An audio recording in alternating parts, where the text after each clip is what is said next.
You are live at this point, and you've got 5 members, so that's what you're going to go with. Okay? Huh? Oh, sorry. No, sir. You all set, Jane? Yeah. Okay, great. Okay, good evening, everyone. My name is Denise Savageau. I'm the Vice Chair of the Old Lyme Zoning Commission. Going to call the Commission's regular meeting meeting to order at 6:34 p.m. So we're going to start with, are there any public comments? Want to make sure that people realize that's not, if you're here to talk on a public hearing item, you should talk under that item. But if there's any general comments from the Commission, we will hear them now. Okay, hearing none. Hearing none, we'll move forward. That gets into, we're going to do a short discussion on the Phase 2 zoning regulation rewrites. There's a couple things we needed to discuss based on some of the work we're doing. Following last month's meeting, we received a memo that was prepared by our consultant. It was sent out to the Commission on the 14th, and that had to do with, it was from our consultant, Mr. Gomes, and was looking at the process and recommended, moving forward with the process, what the schedule should be. We reviewed that and had made comments at the last meeting, but now everybody should have received that, that memo. Does anybody have any questions about that per se, looking at that? Okay, so the one thing that we have put together is a subcommittee that is looking at the process. We want to make sure it's real transparent on that. So the subcommittee did meet, and just gonna hand this out to everybody. So following that meeting, we kind of, here you go, Eric. Yeah. And what you have in front of you is where Mr. Gomes' memo was kind of like saying what he was going to do for us and how he thought things should go forward. This was kind of like looking at like how do we explain this to the public. So I volunteered to put this together, and we don't have to approve all the language per se. It's really about like, do we like the process moving forward? And then we're going to talk a little bit about the scheduling, because that's what we really need to nail down. So there's 3 fact sheets here. One is the overview of the update process, just so people understand. We finished Phase 1, we're getting into Phase 2, and what we're going to be doing. So as we explained at the last meeting, we're going to be using to gather information from the public, the website. We're going to have a survey that's going to be going out, and we'll talk about that in a minute. We're going to be using community workshops. We're going to be using focus groups. And then the plan is that at the end of that, the Commission will be hearing back and forth from Mr. Gomes and from Eric during this whole process in terms of when we get information from the community groups and from the work that they're doing. We'll be saying like, well, what do you think of this, in terms of updating a regulation or whatever. But when we finally have the proposal before us, we will have a public hearing that will start with an explanation of everything that is in the new regulations that we're proposing, so that we don't have that information separate and people starting to comment on it when it's not part of the public hearing process. So we wanted to do that, and kind of mimicking the way the state agencies do that. So for example, I'm most familiar with the Department of Energy and Environmental Protection, and when they're changing something, they kind of have a public hearing that starts with a 30-minute overview of that and then gets into the process. I'm sorry, please.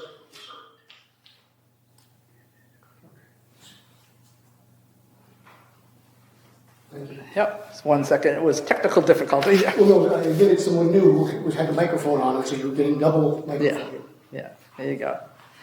Okay, so just wanted to does anybody have any questions? That's kind of the general outline. I'd love to get any feedback on this in terms of, making sure it's clear. I know that you guys are just putting your eyes on it now, but we're going to be working with Craig and Eric to get this up on the website and get this information out to folks. So if you see any language changes, just send them to me. I will I'll have Craig send out to everybody so that you'll also have an email copy, so a digital copy of this, but I wanted a hard copy just to go through it this evening with you and have him do that. The second fact sheet is on the community workshops, and this is actually the scheduling. So there's going to be 3 community workshops. This is going to be to gather information from the general public. One is on the first one will be on environmental issues, and Gomes has already committed that we could do something the week of May 31st, so we're going to be scheduling that, and we'll talk about that in a second. Housing issues, we're looking at the week of July 26th, and commercial issues, which also included parking and some other miscellaneous stuff, the week of September 27th. So that's what we're going to be looking at with the community workshops. We want to make sure they're well publicized and how folks can do that. And then the last... Denise? Oh, go ahead. Will these workshops also be available online? Do you want to do... We can make them available online. It's going to be a challenge to have people talking from online necessarily, but certainly we're going to try and make this as widely available as possible, so we can give a link to it so that people can at least listen in and potentially participate online. Okay, thank you. Okay? Yeah, I mean, one of the things that you're looking, and if you look at the description, is they're looking to get people into work groups, so that may be difficult unless we have someone to facilitate work group, an online work group. But that's something we can look at and say if it makes sense. Because hybrid meetings are not easy, but at least the people can listen. But they could, listen to the comments. Okay. So it may be a little bit more difficult, but if there's a way to facilitate work, a focus group online as well. So, because this is not, this is to gather information, so it's a matter of however Gomes is used to doing that. So I think it's one of the things we should talk to him about. The focus groups are really, and this is the term we kind of using, where it's going to be, that's where we're going to be looking at the town agency boards and commissions, as well as, any of our key stakeholders, like, for example, Rivercog, Gateway Commission, other folks are involved with us, possibly some of our partners. So, for example, with housing, it might be Habitat for Humanity. So whoever, we've got some key stakeholders here who may have, that we need to have focus groups. And the intent is to have the focus groups meet after we get input from the public. So that we don't have the focus groups all starting to talk about stuff and then we hear from the public. The idea is let's all hear from the public, encourage the folks who are on the other boards and commissions to come to the public workshops as well. They can hear, and we can distribute that information, and then we can say like, oh, this came out at the, during the community workshop, this came out. You guys are the experts in this. What do you guys think about it? Your commission really focuses on this. What do you think about this comment that we received from the public? So that's what we're hoping, how we're hoping to use the focus groups. We don't anticipate, and correct me if I say anything that you disagree with, Michael, but we don't anticipate it being a one and done with the different commissions. It could be that with one group, they come in for initial meeting with us, but it could be another group has like something really important that needs to be changed in the regulations, and there may be some more give and take from that. But we'll have initially, the focus groups will kind of be under these 3 topic areas: environmental, housing, and then commercial. So we'll focus that there, but like I said, it could be, and I'll just, the Flood Erosion Control Board has some stuff they really want to talk to us about. They're under environmental issues, but, other groups may need to hear from them as well. So, so we want to know, the Inland Wetland Agency, for example, may want to know what they're saying. It may be the harbor management folks need to hear what they're saying. So, we'll do that, but we may have more information from them. So that's kind of how we laid it out. Again, we'll send this to folks. If anybody has any I know you're just seeing it for the first time, but it really is to take the memo that was sent out on April 14th from IMEG, our consultant, and make it more digestible for the general public and how we think that this should move forward. And I want to thank Mike and Mary Gardner for input in. We really discussed this, and it was all of the ideas that we had. So hopefully I captured those in this and how we wanted to move forward.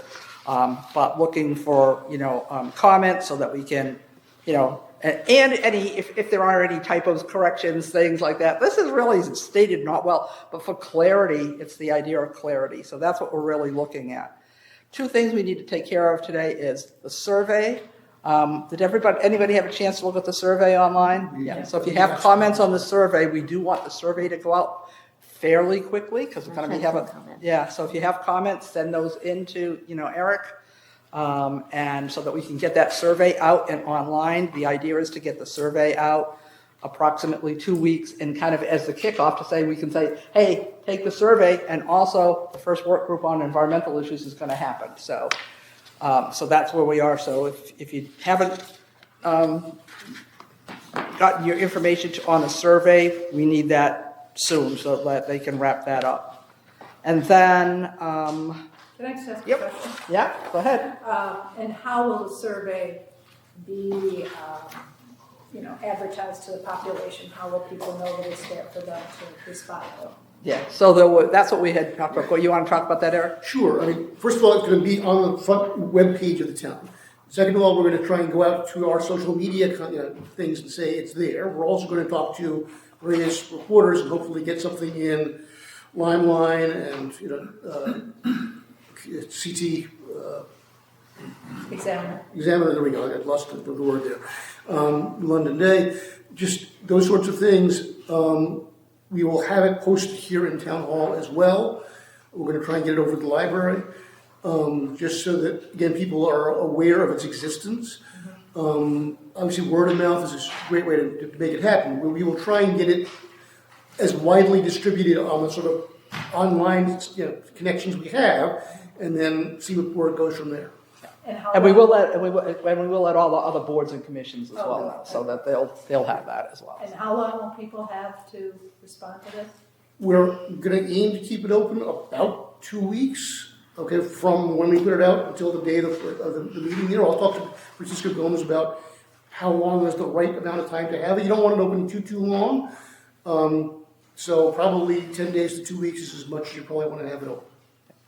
So just quickly, the survey is not asking for details on what you want changed in terms of very specific language, like I want to change this to say, this in the regs, but more the general feel in terms of the types of topics we need to talk about. So the idea is to inform to help inform some of the workshops and the focus groups. So that's how we're using the survey. So the survey isn't going to be, for example, taking the written comments. The last thing, I think we mentioned this last time also, is that Craig is in the process of putting up on the website all written communications on this in terms of, not necessarily when's the workshop, not those kind of communications, but anything that of substantial, like, okay, I'm commenting on the regs, this is what I want to see, will get posted on the website, and it will be posted. We're looking at a protocol of posted within 3 business days. The reason we want to make sure is that we don't want folks saying like, well, I sent it, I want to make sure the commission got it. And people will be able to go online and know the commission got it because it will be online so that everybody can see that if you sent something, you can see that, hey, I sent it and it's now posted. The other thing is that everybody can see who's sending comments in and what the comments are. So that will be available to everyone in town in terms of what the comments are. So other commissions can look at that. It won't just be internal to the commission in terms of the information that we're receiving. And I think that that's really going to be important because that's one of the things we've kind of, been hearing like, well, if we send them in, how do we want to make sure the commission gets it in. It doesn't just go to staff. It's like, everyone's going to see everything. And it's going to be available to everybody. And so that's, I think, an important piece of that. And we're going to be asking people if you want to submit written comments, send them to Craig, and Craig will post them. That will be, we're gonna have his name up so that he can do that. There already is a landing page just on the zoning rewrite, so you can already go there and see that, and then we're gonna, get that so that all of the dates and everything and all the processes up there, and hopefully, get the fact sheets and whatever up so that people will be saying like, okay, this is exactly, if they have a question, this is where what we're gonna be doing, so. Does anybody have any questions process-wise? Okay, yeah, go ahead. Another one. I think this came out of our last month's meeting. Michael, might have been you, had asked the commission meeting, or you had mentioned that the Gateway Commission had a survey. Some good information came out of that, and I know that Economic Development Big Group had one. Were those surveys taken into the development of this survey, or are they going to be? What we did was we sat down with the chair of the EDC and had her review our survey and sort of come up with ideas to what to include further in it. We also worked with Rachel, who was the clerk to and the staff to EDC, and got her input on what we're doing here. So we sort of tied ours to theirs in the sense that we said, this is what we're looking to do. Do you have thoughts as to how to make it better? But we're not looking to sort of dovetail it directly. We want to sort of go out and do our own thing. We did, knowing that they did a successful one recently, we wanted to get their input on how to make this a successful survey. Yeah.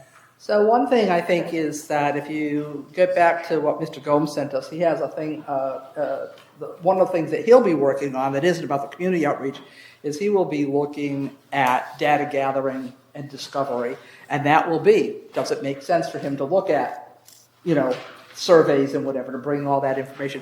Also, that's something we can bring up during the focus groups. Did you guys have a survey or anything that could better inform us that we need to be looking at? So those are the types of questions we can ask. So that's where you bring in that other information.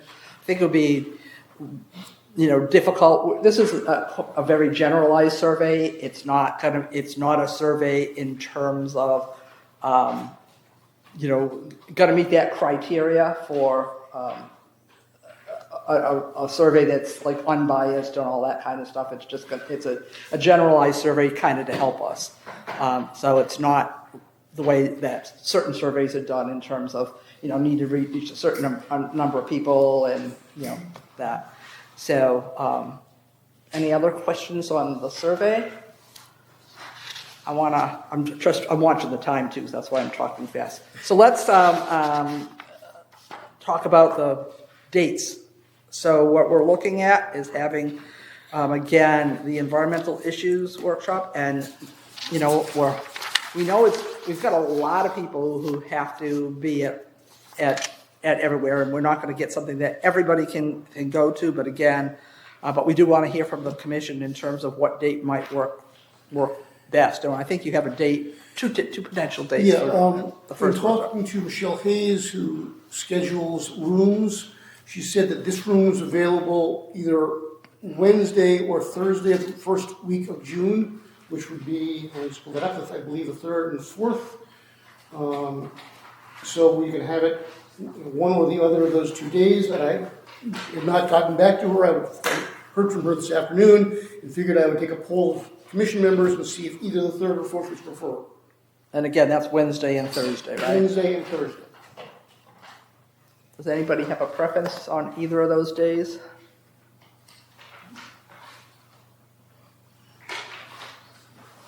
Okay.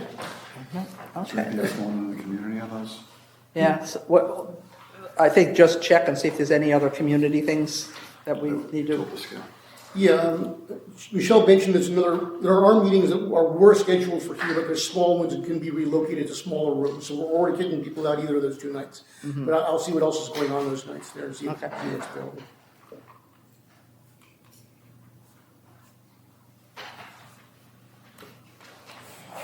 And again, I may just ask the commission members who aren't here if they had thoughts as well, just before I get back to Michelle on this. But I'd like to try and pin down the room sooner than later. Yeah, and I had tentatively put in 7 to 9? Is it 6? Should it be 6 to 8? Did Gomes give a time, He a time is frame? available whenever we need. Does anybody So- have a better handle? Should it be 7 to 9? Should it be 6 to 8? Any thoughts on time? Well, What you're times asking we should people to run come these? from work, I guess, to be here, so I would guess 6:30 to 7 is probably your better choice. So 7 to 9 is fine, you think? Okay, let's keep it there then. That's kind of what I was thinking, but I wanted to make sure we run that by anybody. One of the things as we're finishing up the fact sheets, Eric, is we really want to be able to have people be able to plan ahead, particularly in the summer. So I'd really like to get those other dates set. Okay? So, Let me and check with him on the other day. I figured obviously the urgency to get this. the urgency is on this one, so we want to get that, but let's see if we can get those other ones set as well. Okay. Okay? I'll make that Anything I missed or anything else that we need to talk about right now on this? Oh, the one thing, why don't we distribute that other information you had? You had hard copies of, did you give it to me? I thought I was giving it, yeah. I thought you had a separate folder on it.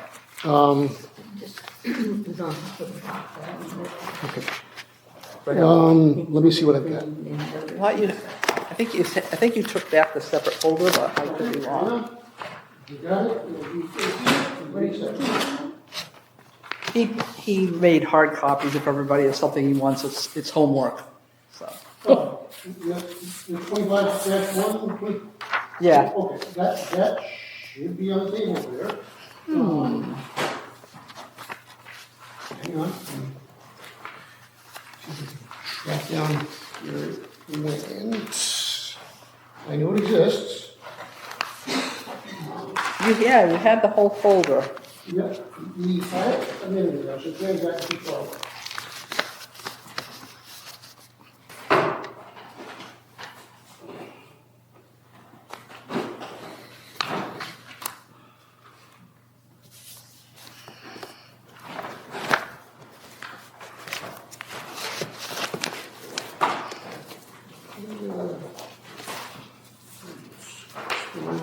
Okay, here we go. All right, so why don't you just distribute that, and then, again, just, since you.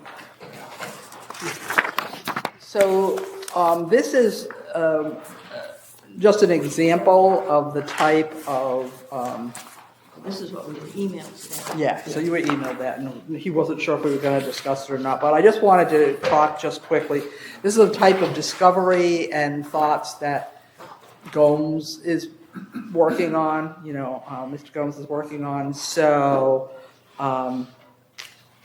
just something that, to read, think about, put in your folder, and, we will be having discussions on, do we think, where does this come up? I'm looking at, do we start discussing some of this so that we say okay, this is something we need to focus on the workshops, but if you have thoughts on this. See, well, my opinion was that this was outside of the regulation rewrite, because it comes from It is. 25-1. But it's going to, yeah, and you need to respond to this quickly. Yeah, you can't. So it's not gonna wait till the end here and get adopted with everything else. But again, because we're working with the reg rewrite here, Oh, okay, yeah, I'm sorry, you're right, this was the 25-1, This is so. 25-1, and we need to take action on it soon. Yeah. So if you do have a separate subcommittee that is working on it, but we wanted you to have this because you're gonna have an urgency to take some sort of action on it. Which subcommittee is working on this one? There's a joint group of zoning, planning, and housing that was formed by the first selectwoman to come up with ideas as to how to respond. This, Yeah, for traffic? well, not traffic per se, but 25-1 generally, because it's not just traffic, it's also what to do in your commercial zones, right, with what kind of units would be allowed there. So the traffic piece of that is part of it as well. The urgency, it has to do probably much more with the housing piece of the puzzle as opposed to the traffic piece. How do I get on that committee? Well, you talk to Martha about it, 'cause it's Okay. Martha's committee. All right. Okay? Okay. So, Martha had asked Chairman Paul, appointed me and Michael to be on the committee, for the zoning commission. Certainly, I think one of the things that we probably should do is make sure that the committee, it's all noticed, but we should probably make sure that all our commission members get notice of those meetings, so anybody can attend who wants to. Okay. Are they during the day? Yeah. Are they online too? Yes, they're all online like this one. Yeah. So they're all online, so. They're not, And this is something that they're not hybrid, but we do put the audio of the meetings online so you can listen afterwards if you don't. Or afterwards, you can't Yes, participate. no, it is not hybrid. No, but the meeting is online, so you can listen as it's happening. Can you? Yeah, it's on just like this one. Well, so this one is not publicly, we don't put the public link to this in our agenda. So theoretically, only commission members are able to attend and participate remotely. So if Okay, we're gonna I'll check with Martha on that then, how she's handling that. Okay, we're doing pretty good because I wanted to stay under a half hour on this because it's a huge topic, but, so the one thing, and this is actually, I know Michael and I have had a big discussion on this, is that the issue of Public Act 25-1, how do we make sure we communicate that specifically? Because we're in the process of this zoning update, and people, I think, are going to be a little bit confused that we may have to adopt new regulations by July 1st. Well, I shouldn't say we may, we have to. Shall. We will, because of something that happened at the state legislature. So one of the things with the zoning rewrite is, and I don't know if there's anything that happened this year at the legislature that we may have to tackle, but this is definitely this Public Act 25-1 that was on housing that was passed last year, is something that we need to act on. So I think that's one of the things we're going to be looking at making sure we're communicating, is that as we're trying to be as inclusive as possible during our zoning rewrite, there are things that are going to be happening almost simultaneously as we're going through that process, because we have to do some changes by July 1st. And then there's also, and so there's a whole planning process, housing growth plans, whatever, that are happening in conjunction and happening at Rivercog.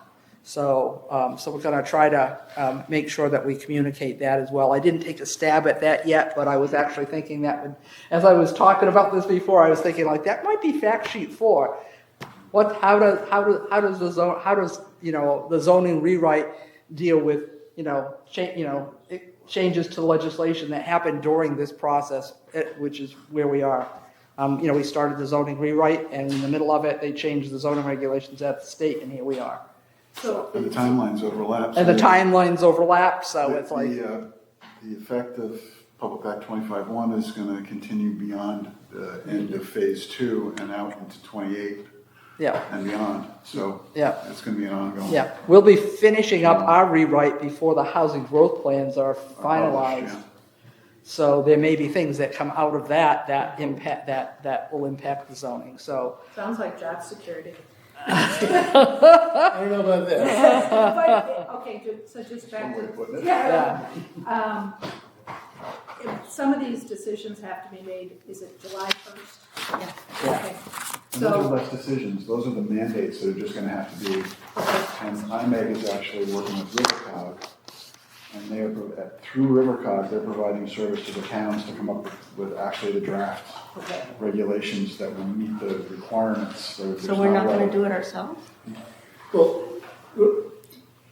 we are gonna start with what Gomes is gonna provide for us, because he has the regs, and he knows where he thinks they belong. You are, of course, free to make whatever changes, amendments, whatever you to do. But given the time schedule, and given what else we're working on, I thought it would be easier for him to take first crack at putting together some language for us that we can then play with. For Gomes, not regional planning. Well, IMEG is Gomes. Gomes works for FHI, which merged with IMEG. yeah. So that's So, the same. Yeah. The confusing, Jane, is that Rivercog actually hired Gomes to do the Public Act 25-1 also. So even Right, though, but we aren't gonna use Rivercog for our housing plan, are we? No, Two different things. well, we're we're not sure, well, We have a timeline. we haven't decided July yet. 27 to opt in or out. okay.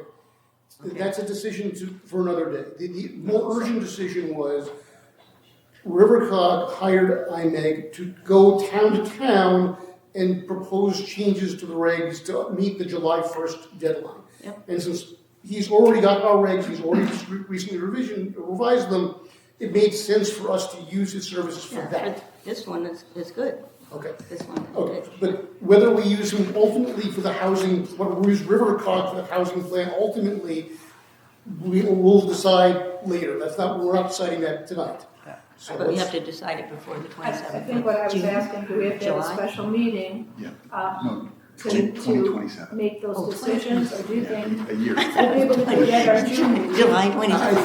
think, No, that's I think we'll be able to handle it by June, Okay, okay?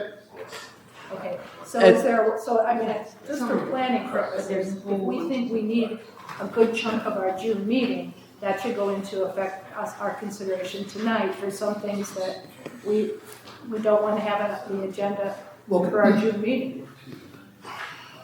The challenge is gonna be this, you may need a special meeting because at the moment, we don't have the language and we're gonna need to publish a application for public hearing on this here. We should have a special hearing, absolutely. So Yeah, let me- I think we're gonna have to have a special, Then, Maybe two. then that's, let's plan on having a special meeting in June to do that then. all right.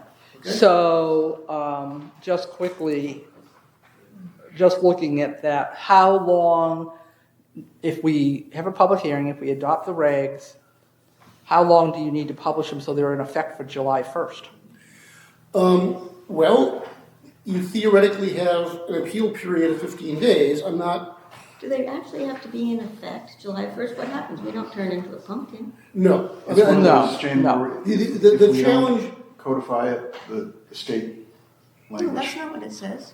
well, the challenge is if you don't have rules, then whoever comes in basically gets to play by whatever rules they want to play with.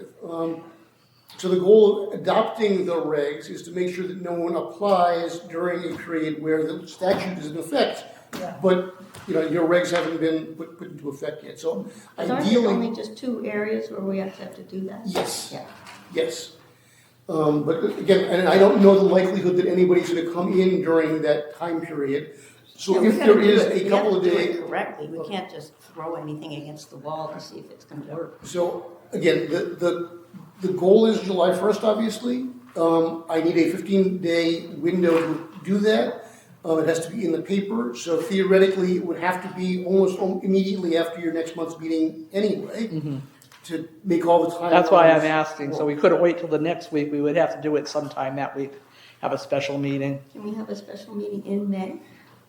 You could have a special meeting in May. Again, you need to give legal notice of that special meeting, which involves 10 to 15 days ahead of time, 2 to 10 days ahead of time. And I have to have the language that we're going to be having in the application, which I don't have yet. So. A meeting in May we're- could be for us to discuss what the language would be, and then you could, Well, but again, the meeting in May could be discussed in language, but again, ultimately, if this is going to be an application, if this is going to be a change in your regulations, it needs a public hearing. yes, understand. So how many special meetings you want to hold, 2, that's great, but we're also holding a bunch of other meetings. So there's a limit on meeting number, I suspect, for how many meetings we can have, but let's, let me see how long it's gonna be before Gomes has language for me, because that's gonna dictate a lot of what we can do going forward here. But I agree with Jane, I mean, the idea of us having a meeting at the end of May so that we could all discuss it, agree on the language, we're comfortable with it, because then we can put it, because then we can notice and put it forward to public hearing, appropriately, and I think that that's really important, because otherwise, it's not just about setting a public hearing, it's about making, it's about reviewing the regs and then putting it to public hearing. Okay, well, then I will ask for when we will have that, and then I will see what we can do about having a special meeting at the end of May. We have wetlands the 26th, I don't have anything the 27th, 28th, 25th is Memorial Day. So it would either be the 27th or 28th that you'd be having that meeting, if you were gonna have it that.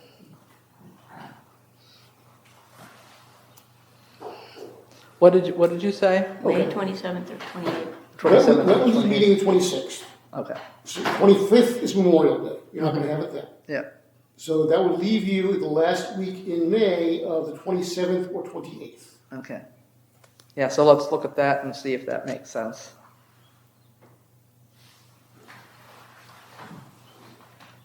Everybody's dance card all filled up. I know, really. As at this moment, those days look good for me.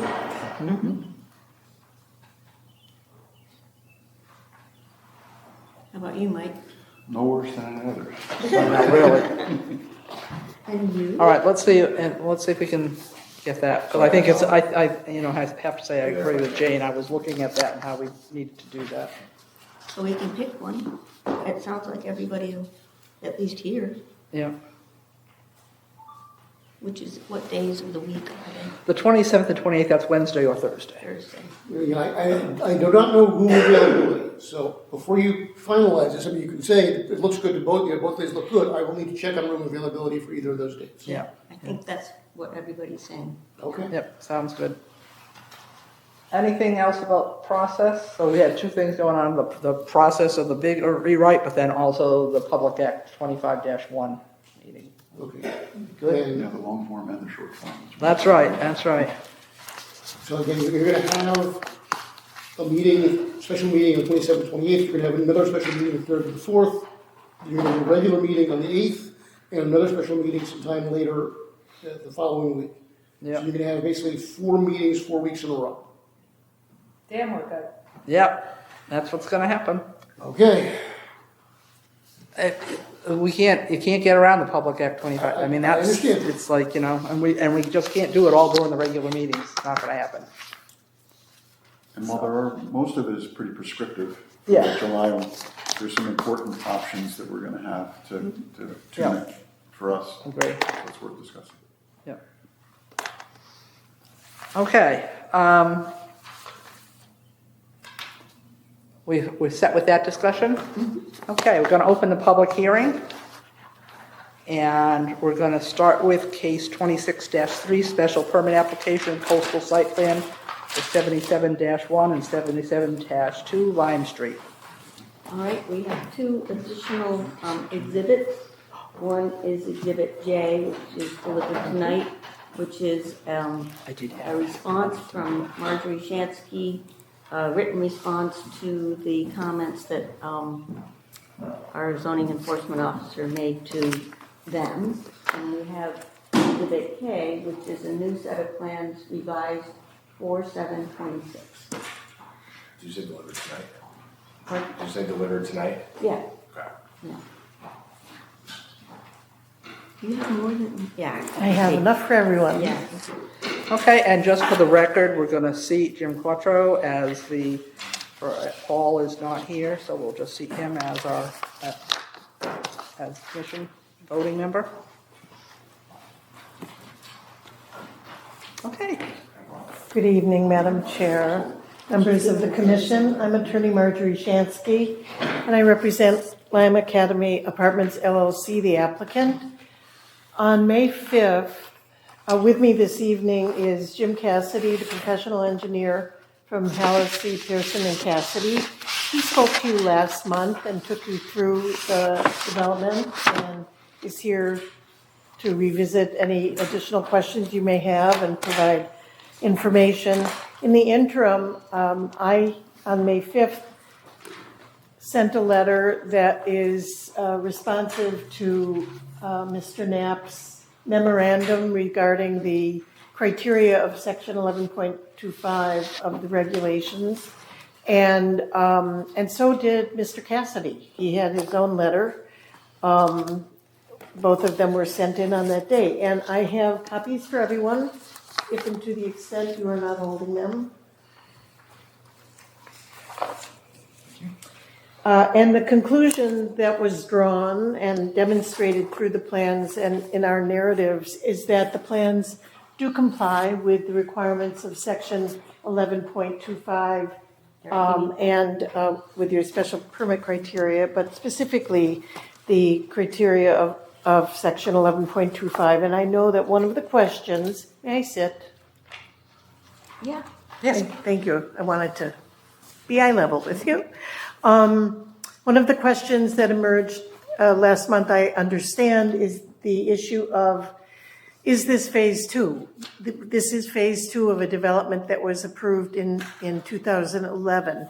And some of the documents that I've provided to facilitate or demonstrate that include the cover page and the property description from a declaration of condominium that was recorded on the Old Lyme, land records in July of 2012, subsequent to the approval, because as you can see, both in the property description, which consumes 3 pages, that the map to which reference is made is also recorded on the Old Lyme land records. It's map number 3884, and it is specifically labeled the condominium unit allocation plan.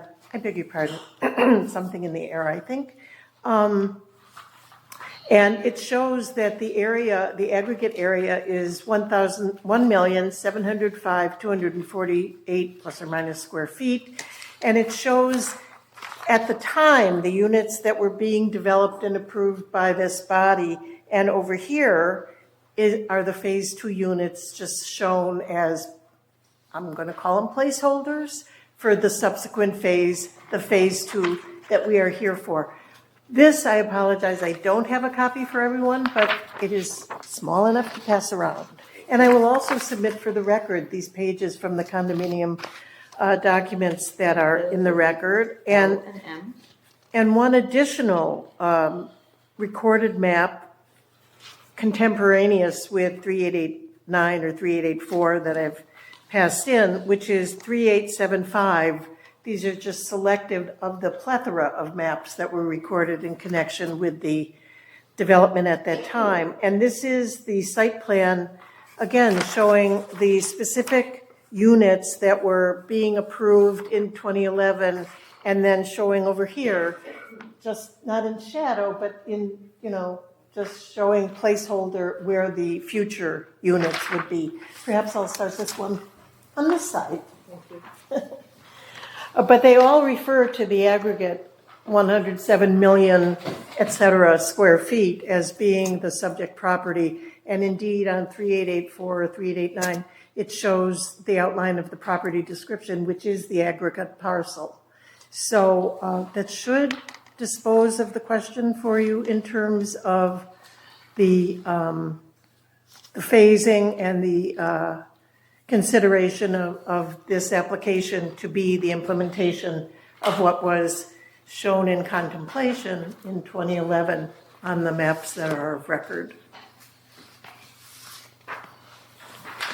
In your mind, is there any time limit that ever applies for when something is a phase?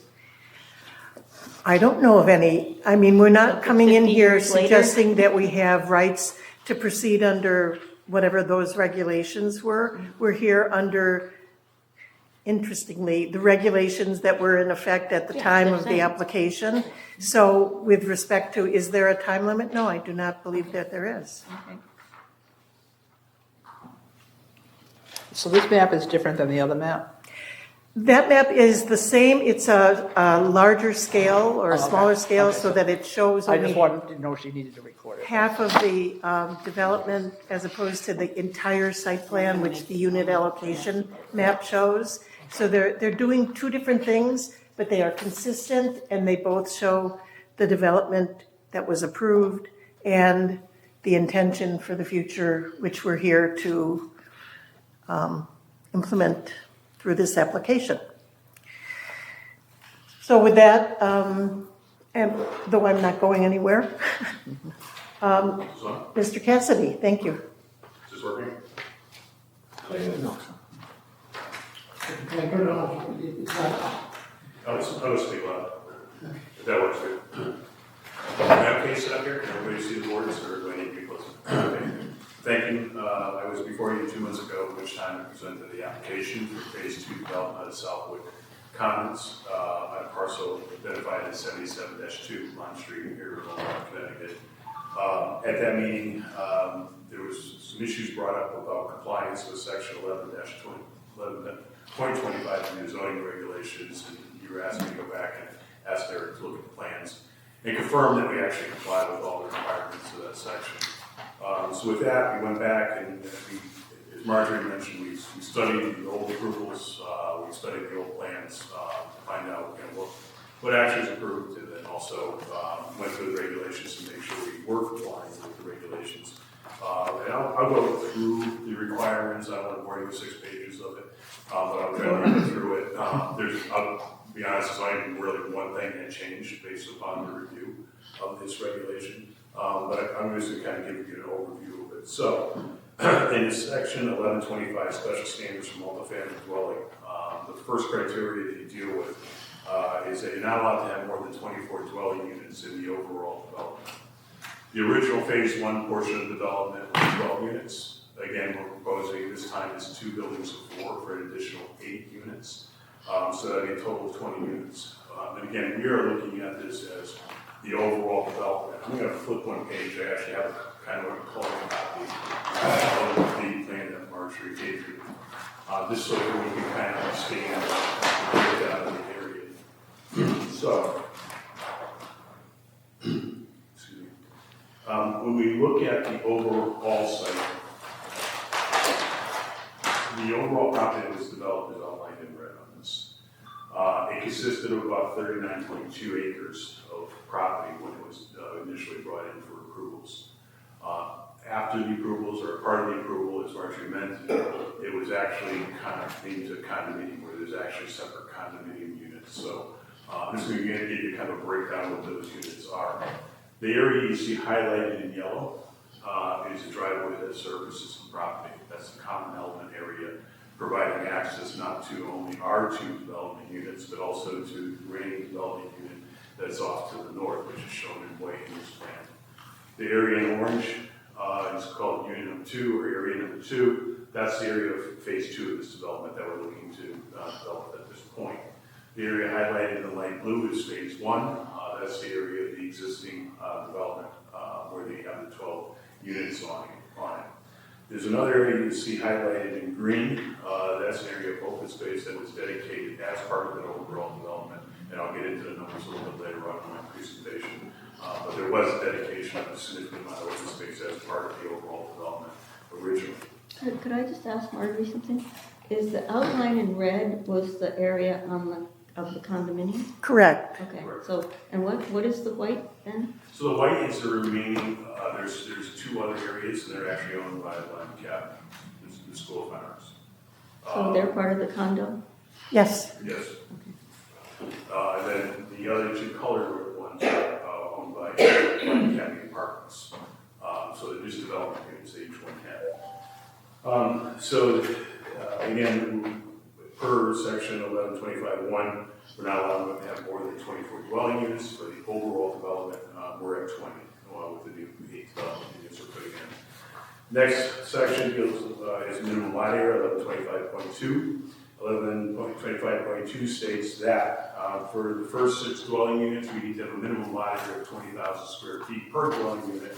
And then for every additional dwelling unit over that, we need to have 15,000 square feet of land area.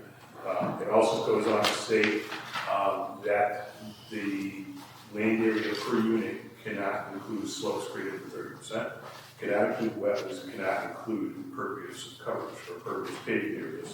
So we went through the calculation. If I take a look at the overall property area, it's 1,705,248 square feet. The area of wetlands on this property is 462,862. Pervious surfaces included in Phase 1 and also included in our Phase 2 portion of the development would be 65,078.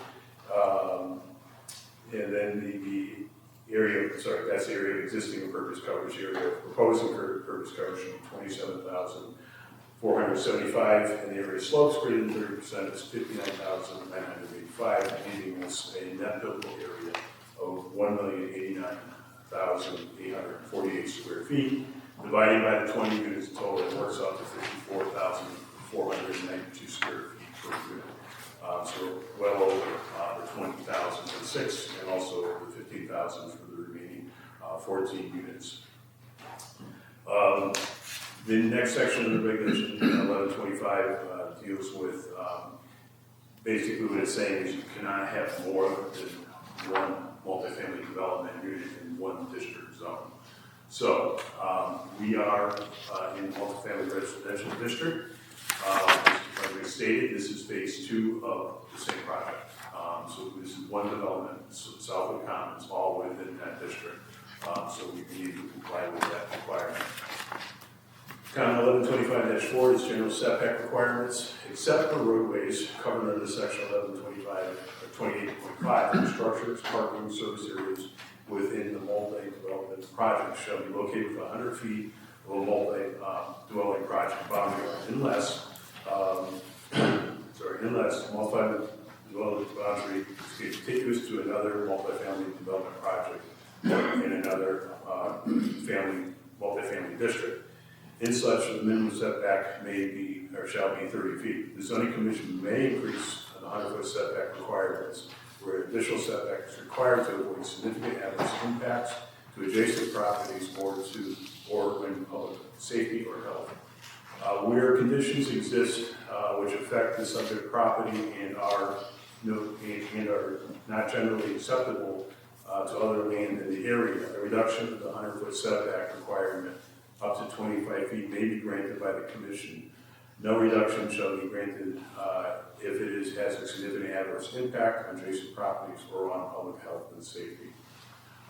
As part of the prior approval that was in January of 2012, condition number 25, the way the phase 1 was originally approved is your buildings are actually set at 75 feet.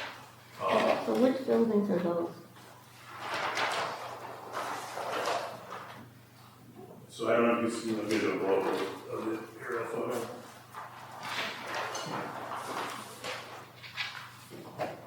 So these are the 2 existing buildings in phase 1. They are located 75 feet off of the southerly property line. And going back through, again, conditions of approval and also the minutes, it seemed that they held it closer to the southerly property line because there was a significant amount of wetlands around this, and trying to protect it, everything was pulled to the south. So as part of that prior approval, you did grant a reduction from 100 feet down to 75 feet for the structures. We tried to push them as far to the north as we can, but when you're coming off a roadway that's already closer than the zoning regulation requires, we ended up being about 80.82 feet off. And we have a similar situation where they're surrounded by wetlands that are being tried to preserve, so everything's kind of brought closer to the southerly property. So we believe, and if you take a look at the original approval, the schematics that were shown, those units were also much closer. So as part of that prior approval, we set up that the units would be closer to the southerly property line. So we're asking you to be 80.82 feet off the southerly property line. Continuing on, But you do acknowledge that the commission could. Yes, we do now. Yeah, it's not already set in stone. Okay. The next setback requirement deals with the location of roadways. I'm not going to bore you with all the language, but there's an overview. What it says is that, similar to the last section, your roadways are not supposed to be any closer than 50 feet to the boundary of the multifamily district, other than where your road enters off a state highway. But once again, that roadway setback can be reduced where there's instances of could be adverse impacts to other items on this property. Once again, as part of the prior approval, your location of the roadway coming in and serving this property is only 45 feet off the boundary to the south. We need to continue off that roadway. We're running parallel to that roadway and immediately past units turning away, so we can try to pull as far away. But we're asking to maintain the 45 feet off the southerly boundary. So this is a continuation of this roadway, it's 45 feet off that southerly boundary. So is that it says the setback is proposed for 80.82 feet. Is that, The setback from the roadway should be 45. The so buildings is are this type, is that a typo here? What's that? Yeah. So what did you say the road is? 45 feet?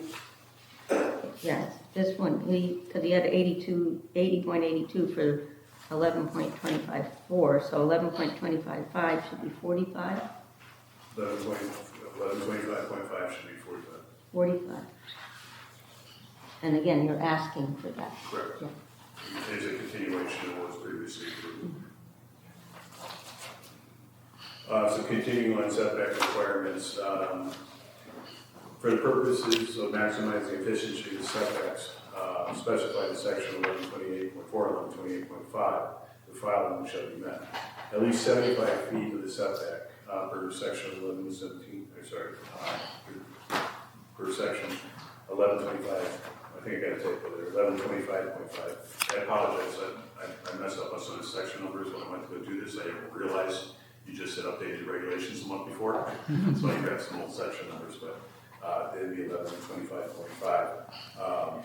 And 75 feet specified in 1125.5 and 35 feet specified in section 1135.5 should be left in natural state.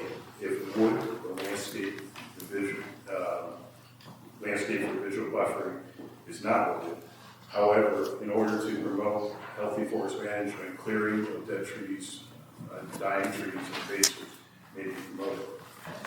So currently, the vegetated area of the preserve is 25 feet. That's adopted.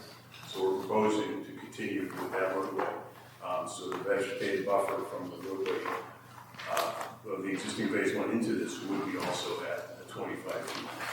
So we can get into the project and again pull the road around and preserve the additional buffer.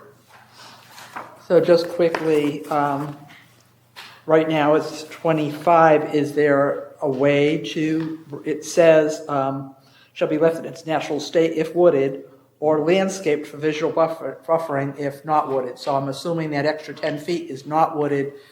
Would you be able to do some landscaping to increase that to the 35 We feet? could put some additional landscaping in that area if we had in that additional 10 feet.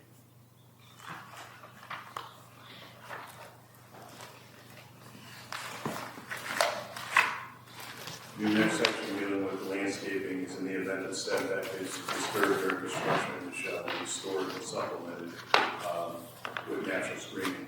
We acknowledge that. Obviously, we're going to do our best to protect the landscaping along the south side.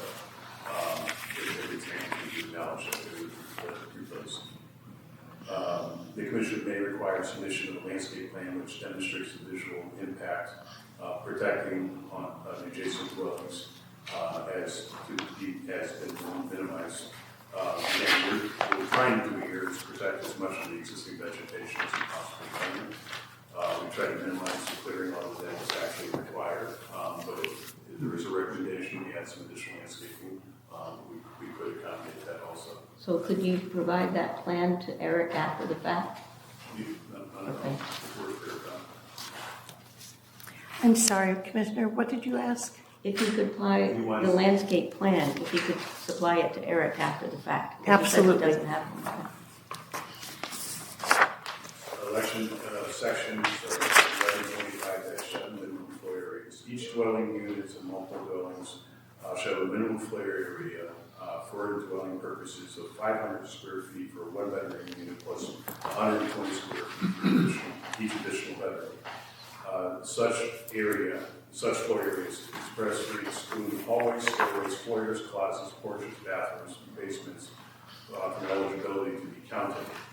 The number of bedrooms in the dwelling unit shall not exceed 2. The floor area having floor level above the second floor above finished grade should not be used for dwelling purposes, and no floor area having floor area below the finished grade should not be used for dwelling except for recreational storage and utility rooms.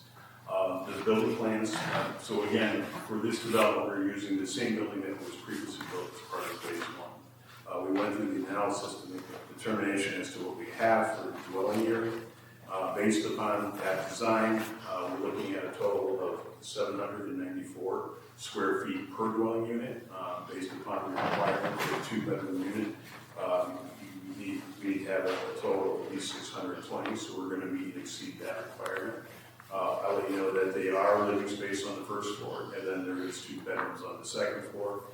So the first floor living area worked out to about 383.7 square feet, and the second floor area for the bedrooms, again excluding hallways, bathrooms, and storage areas, was on 410.7 square feet. So we do meet and exceed the requirement. We also acknowledge that these units will be 2-bedroom units, always in 2 bedrooms, meeting the requirement of your regulation. Section 1125.8 is occupancy limitations. I'm not going to go through them. We've read that, we acknowledge it, and that would become part of the lease agreement. So any requirement you have for occupancy would be as part of the actual lease agreement, so we comply with that requirement. 1125.9, storage space. In addition to closet space in the dwelling unit, each dwelling unit should provide with usable enclosed storage space, having a minimum floor area equal to 10% of the dwelling. Hall, stairs, foyers, closets, porches, bathrooms, basements shall not be counted in determining the floor area compensation.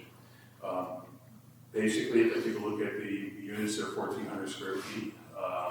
What we're proposing is that, and this has happened in phase one, is there is an attic area consisting of at least 140 square feet in each one of the units. So we'd be at least 10% of the actual overall unit area. 1125-10, service areas. Service areas and other service facilities shall be provided as follows. 1 or more paid service area for the use of drying area or temporary storage of garbage and rubbish shall be provided at the rear of the municipal dwelling. Such area shall be enclosed, protected by suitable fencing and shrubbery. In your decision letter back in January of 2012, condition number 26, this requirement was waived. And the requirement was waived because if you go to the next section, the trash service is actually handled by roll-out cans. So they're actually stored inside, they're not outside. So there is no dumpster area on the site proposed or will be that would need to be screened.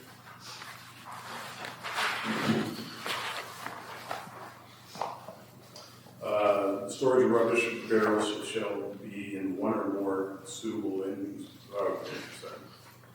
rodent-proof containers having at least 50-gallon, 40-gallon capacity for each dwelling. This is acknowledged, and again, each of the units will have a roll-out trash can that will be picked up curbside on a regular basis, just like a residential structure. So there's no dumpsters, no storage areas outside. C, radio television facilities shall be serviced by master antenna only. No external individual radio or television antennas shall be permitted. This whole project is serviced by cable and underground utility services, so there are no antennas proposed as part of this project. The D is the distance between dwelling units. The distance between each dwelling unit and the nearest driveway, parking space, and garage servicing such unit shall shall be in 100 feet. We have located, take a look at the overall development. Again, this is the revised layout. These are the 2 4-unit buildings. The only parking area we have is between the 2 units, consisting of 8 parking spaces that we'll talk about in the parking section next. But they're well within the 100-foot requirement, the minimum 100-foot requirement. 1125-11 deals with water supply. We do acknowledge that we need to provide a minimum of 450 gallons per unit for each dwelling unit. This project is going to be served by a private well.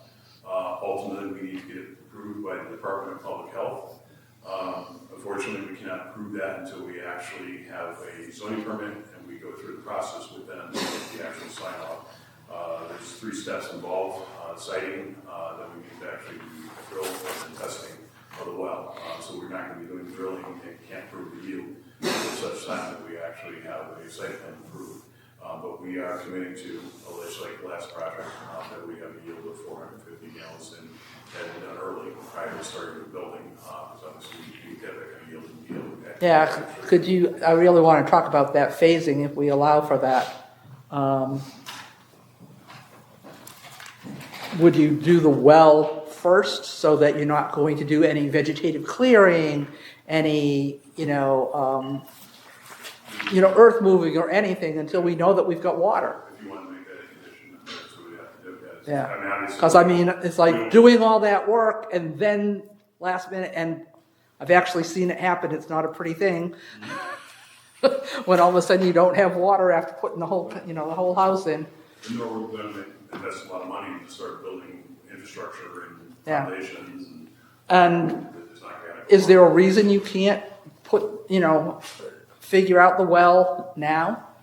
Well, prior to approval, I think we need to work out where units can go and lay out and things comply with their zoning regulation first. Now, if we're in agreement with the location of buildings and roadways, then we can move to the next step. We can go to DPH. First step is to site the well and get them approved with the site location. Then after that, we can actually go and drill and determine if the yield of the well. Yeah. Do you think that there's a potential that you might have to move the location of your buildings depending on where you can get well water?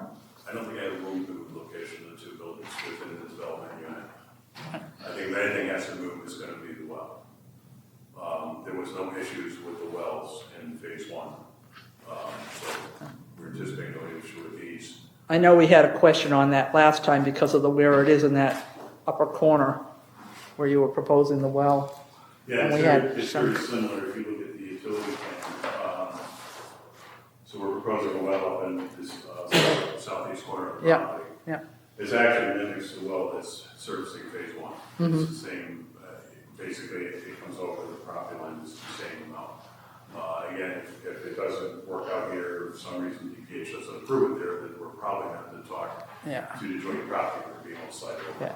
I think that the topography, I think the topography on the site is going to dictate that, and that's what I'm concerned about because you've got very different topography on, in that corner where you're proposing to do that.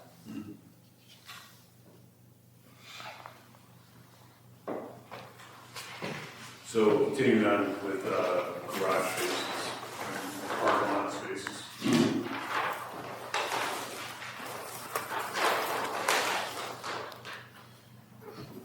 Section 1125-12, garage parking areas and driveways and access roads. Parking areas and access roads should provide the following. A, at least 1 parking space 11.20 shall be provided in enclosed garage for each dwelling unit. The floor plans of the building that we provided show a garage that's 11 feet wide by 22 feet deep. So we do have 1 parking space in a garage for each unit. B, in addition to a parking area should provide and accommodate 1 automobile for each dwelling unit, but not a single parking area shall contain more than 8 parking spaces. So we have 8 units. We are proposing 8 additional parking spaces. Those parking spaces are in between the 2 buildings, so you only have 8 parking spaces in 1 contiguous area, so we meet that requirement also.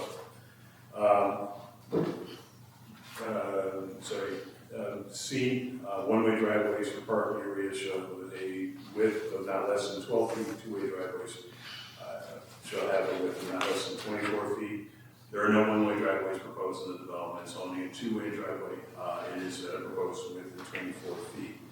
In addition to that, we'll note that we are providing a turnaround at the end of the main roadway, I'll call it. And this was to accommodate a turning maneuver for the fire apparatus at the fire marshal level. Did the fire marshal give it its okay? What's that? Did the fire marshal okay that already? Yeah, the turning maneuver, yes. Again, we just had to work out some final details on the fire tank with them. We wanted a fire tank, and it was basically the configuration of the suction pipes on the tank. We had to change them out and push it a little bit further up. Your next requirement D. Parking areas parking areas and driveways serving parking areas and garages shall have a suitable pavement of 2 inches thick, density grade bituminous concrete placed on 2 inches, 2 4-inch layers of compacted gravel. As part of your prior approval, I had a little bit of a question on that. You actually required 3 inches of bituminous pavement in 2 layers. So actually a bit more. We are looking to do the same, the driveway and the roadway, so that the initial quality is pretty good. So they can continue on with what's out there today. So we're asking to be equivalent to what's out there. E, bituminous lip curving or other curving similar quality shall be used on all parking areas and driveways where necessary for drainage. When you go to the first portion of the development, they use the Cape Cod or multiple style curve. We're proposing to continue with the same type curving, so it's a lower profile curving. We're looking to do the same thing in this development. F, the main access driveway or roadway leading to the municipal development or multifamily development shall be planned and designed in accordance with design and structure standards to the town of Old Lyme, Connecticut, and applicable provisions in the subdivision regulations of the town of Old Lyme. For section 5.58 of the subdivision regulation, it says the maximum length of a dead-end road is 2,000 feet. When we look at the original development, to the end of the roadway, which stops here right now, is about 1,450 feet. With this continuation of our roadway up into our development, we're at a total length of about 1,850 feet, so we're still under the 2,000 that's actually required. Those design and construction standards have to do with more things than just length. Are you? Road profile cross section.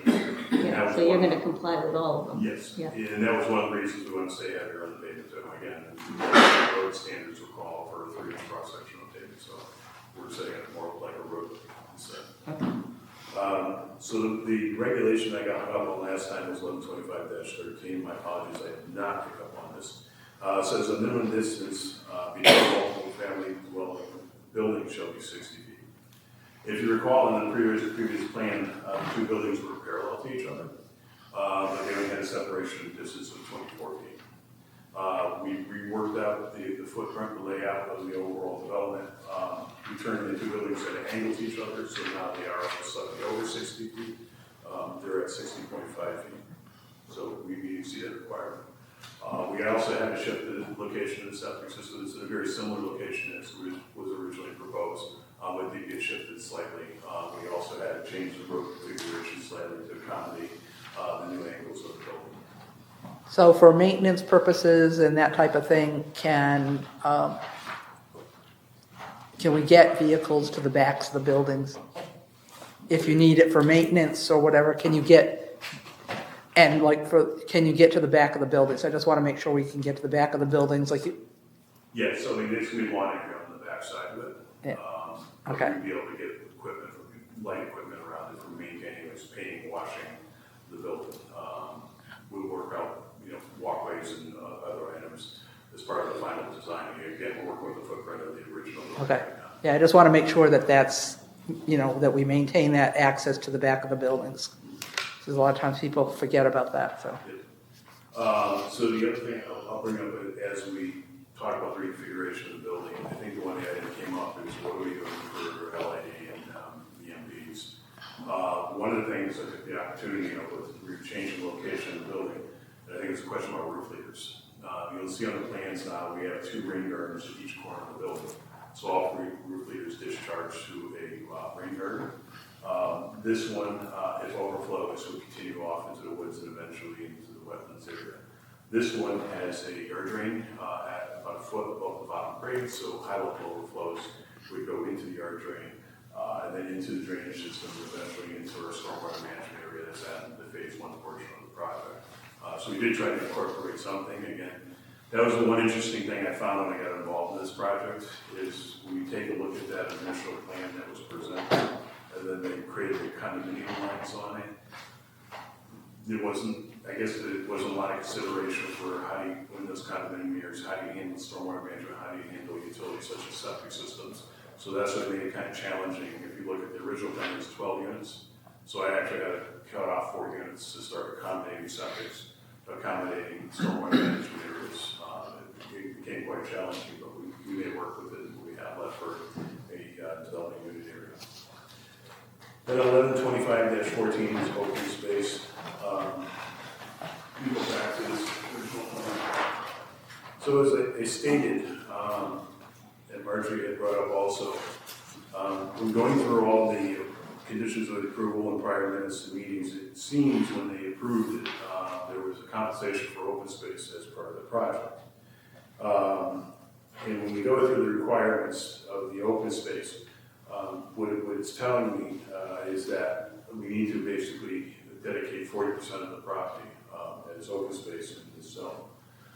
So we went back through a map, excuse me, and again, the open space that was provided, which is all highlighted in green on this plan, consisted of 687,920 square feet. If I divide it by the underlying area, which was 1,705,000, there was actually a dedication of 40.3% of the overall property as open space. In addition to it, you read through the section further, what it also says is, can't just give you wetlands, can't give you floodplain, can't give you steep slopes, we need to give you some net over area. So we also went through that requirement. And again, we conducted all the wetlands areas, which worked out to about, within the open space, it was 378,896 square feet. The steep slopes area over 30%, which was about 605,000 square feet, giving you a net buildable area of 308,374 square feet.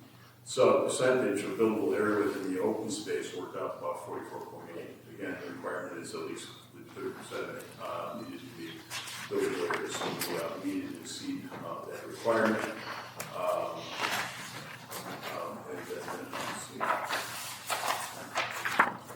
Then the final provision of 2515 deals with multifamily for nonprofit, hopefully for housing. This applicant is not nonprofit, elderly housing development, so the requirement of this section does not apply.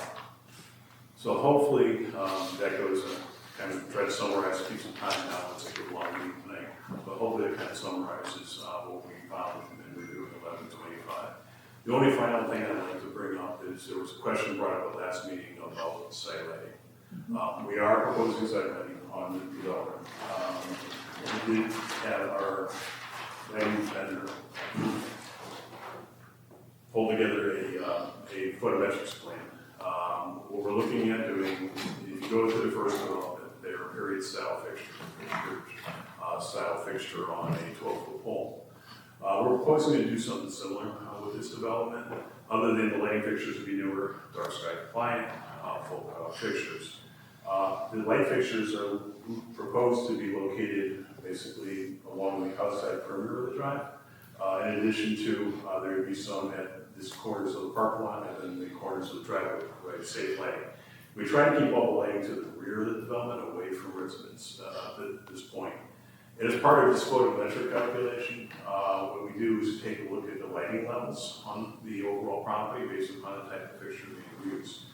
The orange line on this plan represents where anything beyond the lighting level is at 0.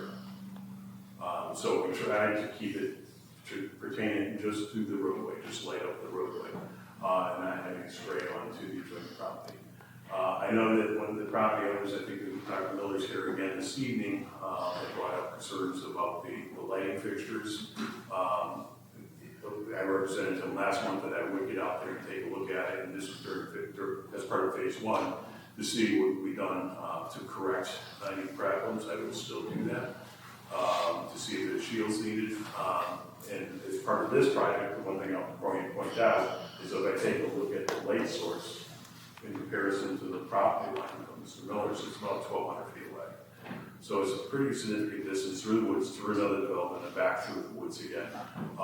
The way you can handle, and again, I had to take a look at the lighting fixtures and see what the potential problem is. And I did go out there at night. I don't want to knock on your door at night, but I did go out there at night. And one of the issues is when you have that period style fixture, you tend to have 360 degrees of clear glass around it.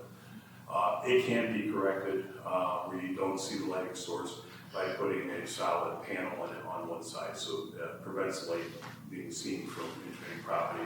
I'm willing to do that still and work with the developer and see if we can do make corrections if there is a visual light source. But based upon photometrics for this development, that's what you're looking for. What is the spray light within this development? Does it spray onto adjoining properties at ground level?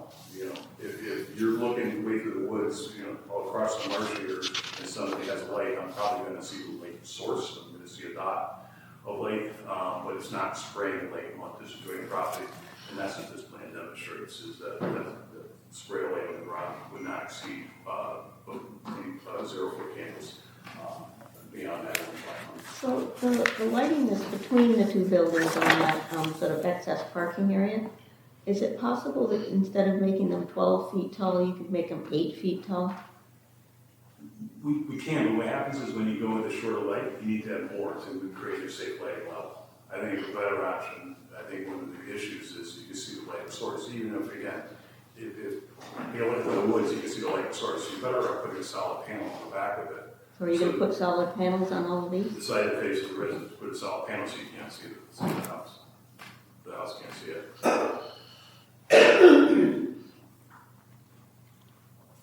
So have you done all the testing at this point for the on-site septic, or is that something you're waiting on too?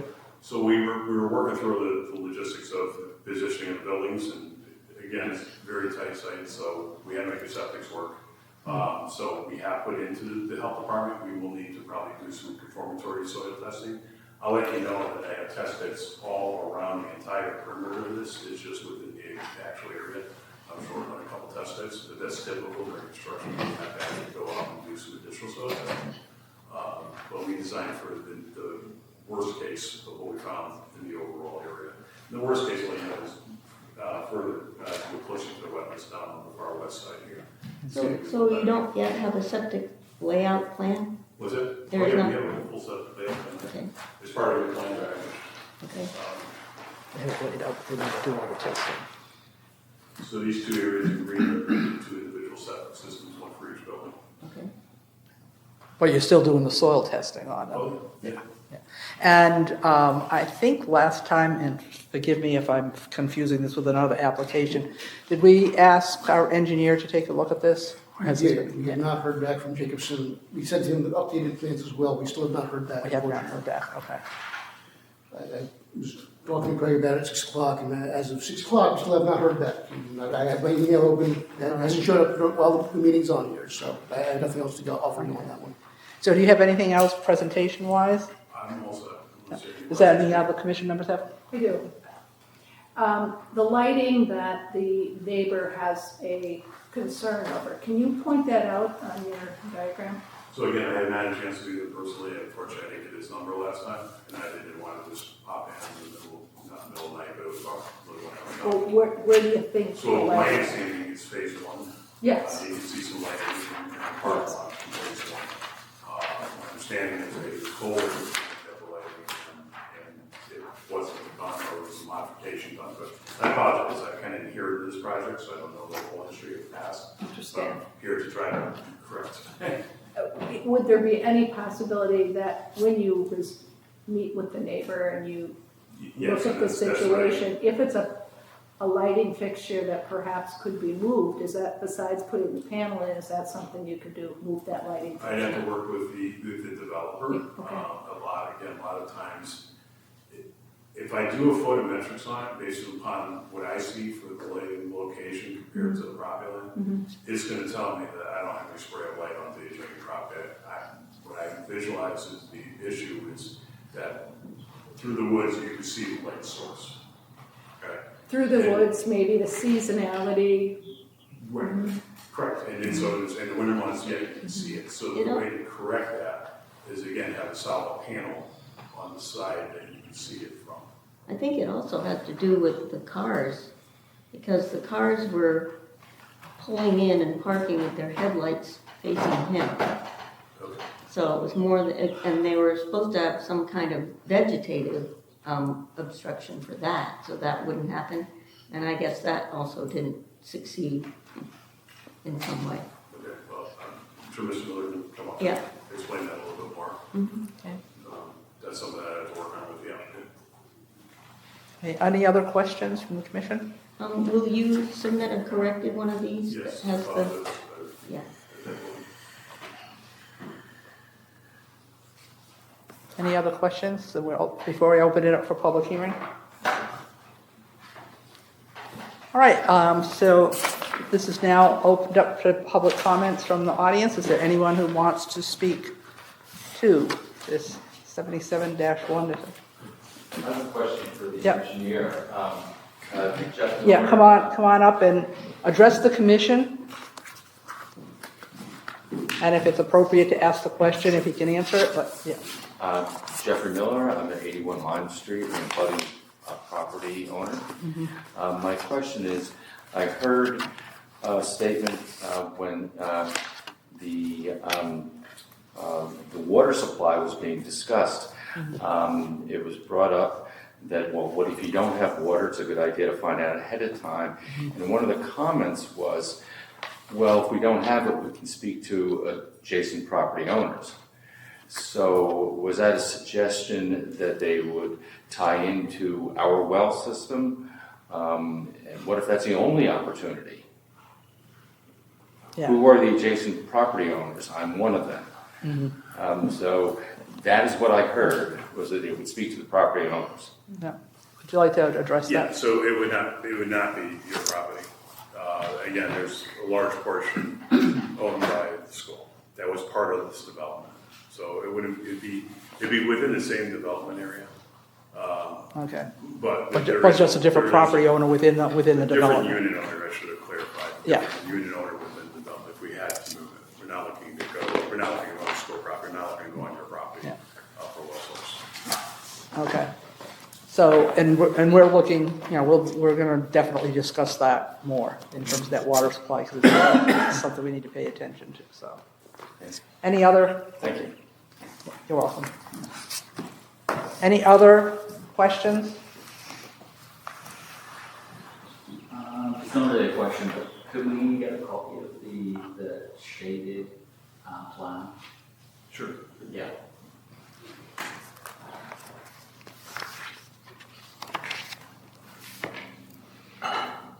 Anyone else? Okay. Question. Go ahead. Is there any discussion about signage on the property? No, there's no signage proposed. Thank you.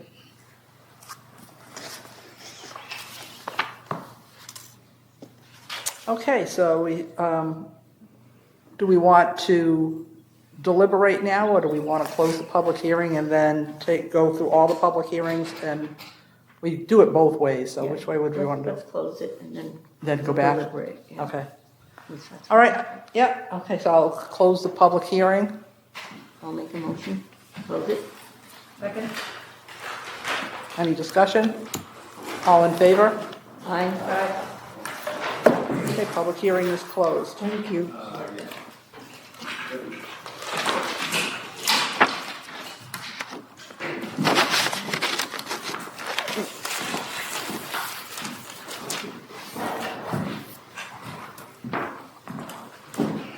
Where you two set up?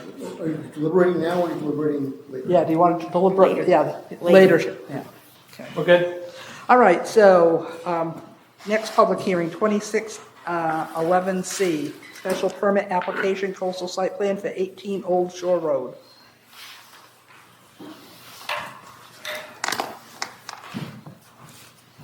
Everybody all set? You need a little break or? Not yet. All right. We will before this meeting is over, though. Well, we'll keep ours brief since we were here last month. For the record, Joe Wren, professional engineer of Indigo in Old Saybrook. With me is David Noe from 360 Design Plus, also in Old Saybrook. And Last month, we were here and went through generally the site overview with you. So I think we'll focus more on the architecture this time. Just one update. And I just, I think we have some exhibits from, because there's one that was submitted, Exhibit G, letter from River Gateway, 427, engineer review, 430. So those two must have come in, certificate of mailing. Sorry. That's okay. I was just about to mention Gateway. So we did go to their meeting. Since, again, like I explained last month, this is like on the very farthest fringe of Gateway. It's just inside. If it were on the east side of the road, it would be out of Gateway. So not visible from the river at all whatsoever, but it is in the Gateway zone. So we did have to go to them. We have, again, highlighted on the plan, we show the 50-foot in pink and the 100-foot from the tidal wetlands highlighted in yellow. And then we also have inland wetlands here that's highlighted in pink on that west side of the property. Gateway did review it. They didn't have any comments since everything's fully outside the 100-foot review area, other than, of course, their general conditions for lighting and non-reflective glass and so forth, which is all, of course, incorporated as we described to them as appropriate. So the lighting on the house will just be minimum for safety and security like we all have on our homes, mostly no spotlight shining out into the wetlands.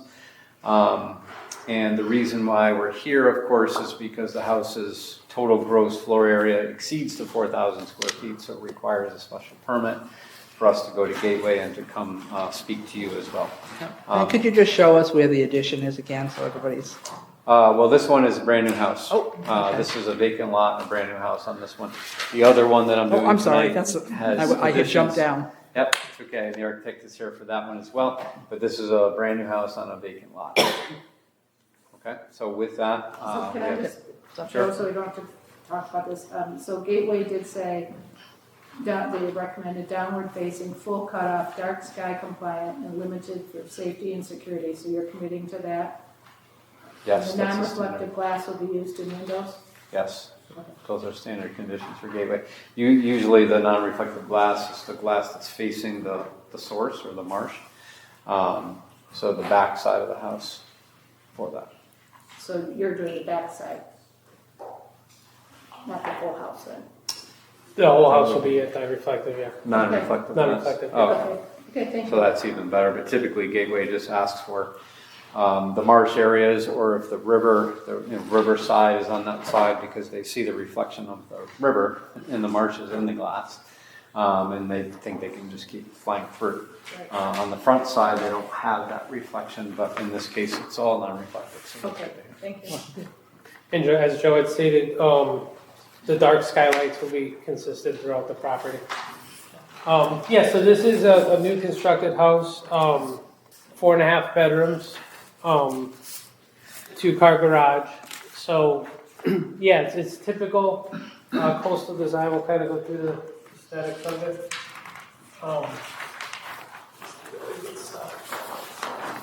So you can see, it's an open floor plan. Open floor plan, our 2-car garages on this side, on the west side, and then as we move across, standard layout, kitchen, family room, dining room, and living room, and then we're gonna have an office on the far east side. So the water's down here. Oh, yeah, No, the other side is down there, and in the backyard, towards there where Joe was showing, and we are fully out of the wetlands and the flood zones. So we did take a lot of consideration, make sure we're out of all those restricted areas. The second floor, that's where we house the 4 bedrooms, and the two baths. Again, pretty standard issue layout. The 4 bedrooms are here. We have the supporting program in the center of the house. The laundry, the 2 bathrooms, and then we have a roof deck to the east side. So the owners can look out over, there's a large open field here down to the water. So the idea is you can go up to the roof deck and look out Look at the exterior.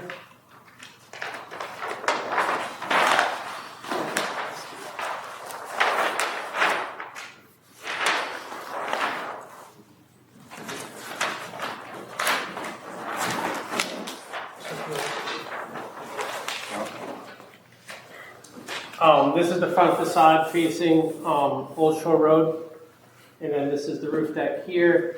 And we're using traditional gables and a shape look across the front of the house. This is anti-reflective glass, AZAC trim throughout. And then this is our garage here, and then on the west side you can see the garage and the gables beyond.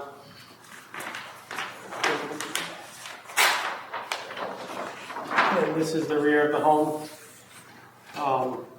Again, same gable aesthetic, same trim work. That's kind of where we're at. And that's the side that faces the river. This side faces the river Oh, here, that's- to the water here. Well, not the river, Long Island Sound. Long Island Sound, No excuse me. Connecticut River within sight. No. Yeah, we pulled the house pretty far back from the road.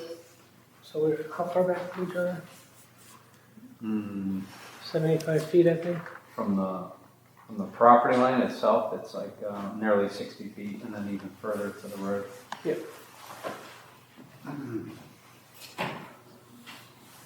I think our engineer had said something about he'd like to have some information on the plans about Pavers. the pavers and the distance between the pervious pavers. Did you guys get that?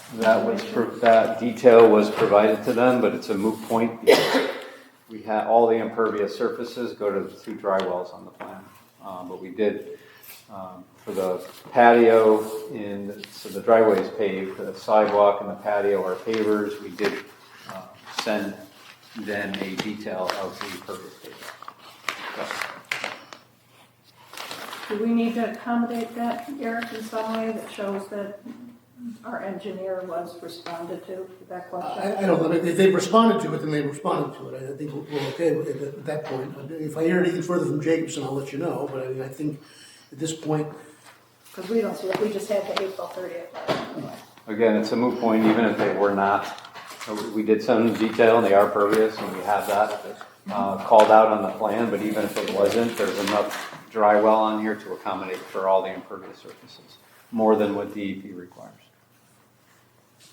And have we heard back from DEP on this? I have not heard back from DEP on this one. DEP requires us to accommodate 1.3 inches of runoff from all the impervious surfaces on the site.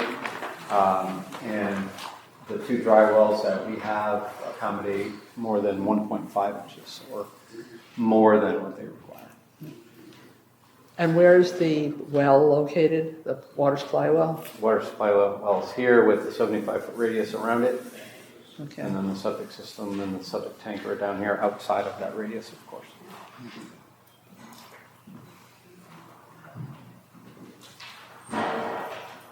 With the dry wells, do you think that it's a good enough separating distance? What kind of soil type do you have in there? Do you have, because a lot of times we have, very sandy soils. Very sandy soil, high percolation rate, but we're That's right. more than 75 feet away from the well. Yeah, but usually with wells, we ask, working with the Natural Resource Conservation Service, we usually used to say, doubling the setback distance from the well when you have really, excessively well-drained soils. So I Our was just perk looking at rate that. was not less than 1 minute per inch, so we were not required to double the well radius by a health. All right, so you don't think it will travel, you think it's just gonna go down? Do you know where you're? Correct, go down vertically and Yeah. travel generally toward the wetland area. Not into the well, and it meets all code separation requirements for wells and septic systems. And was approved by health as well.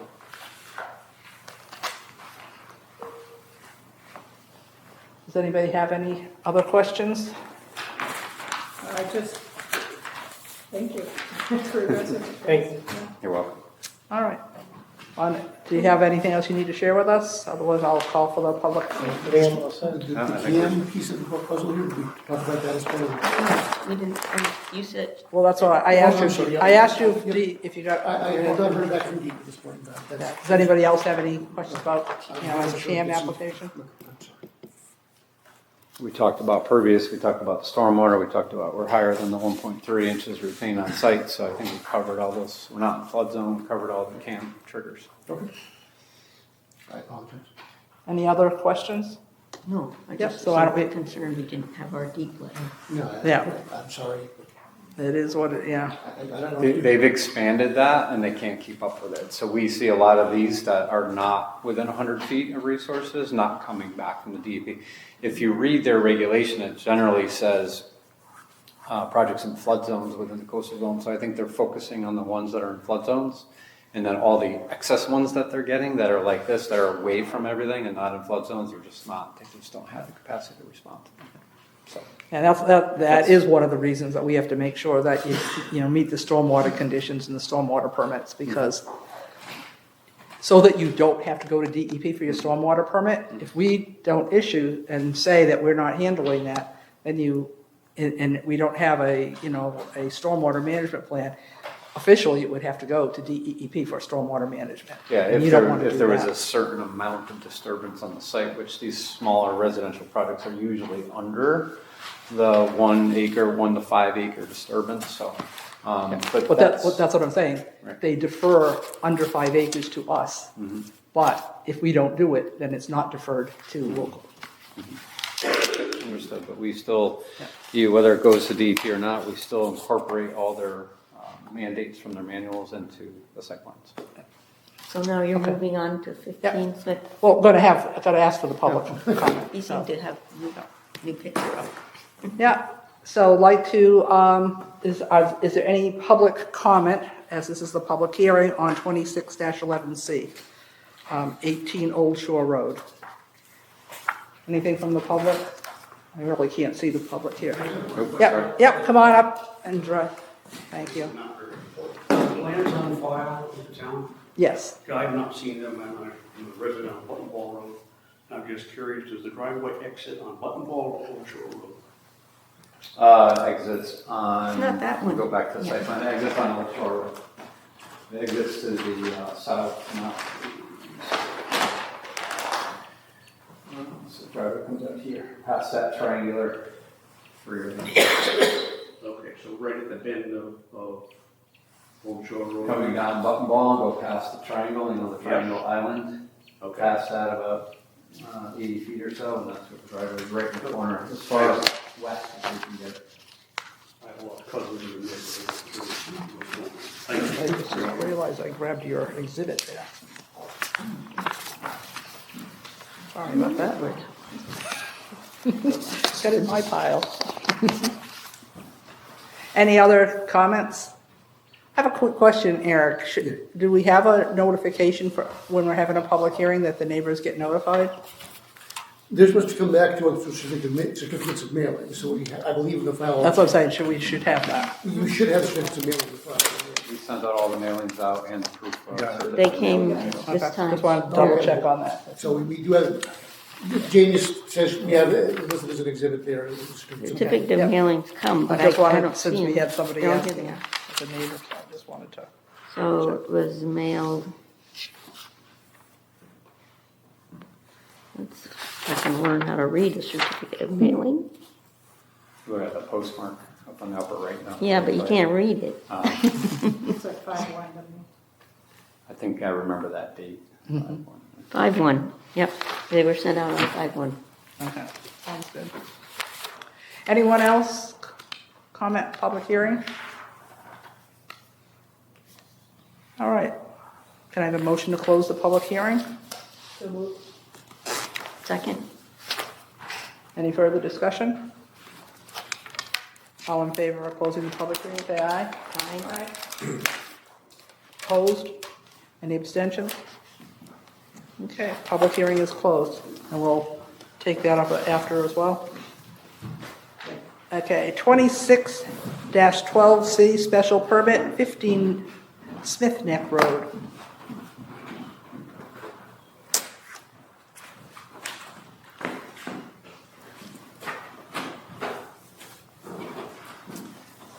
Ready?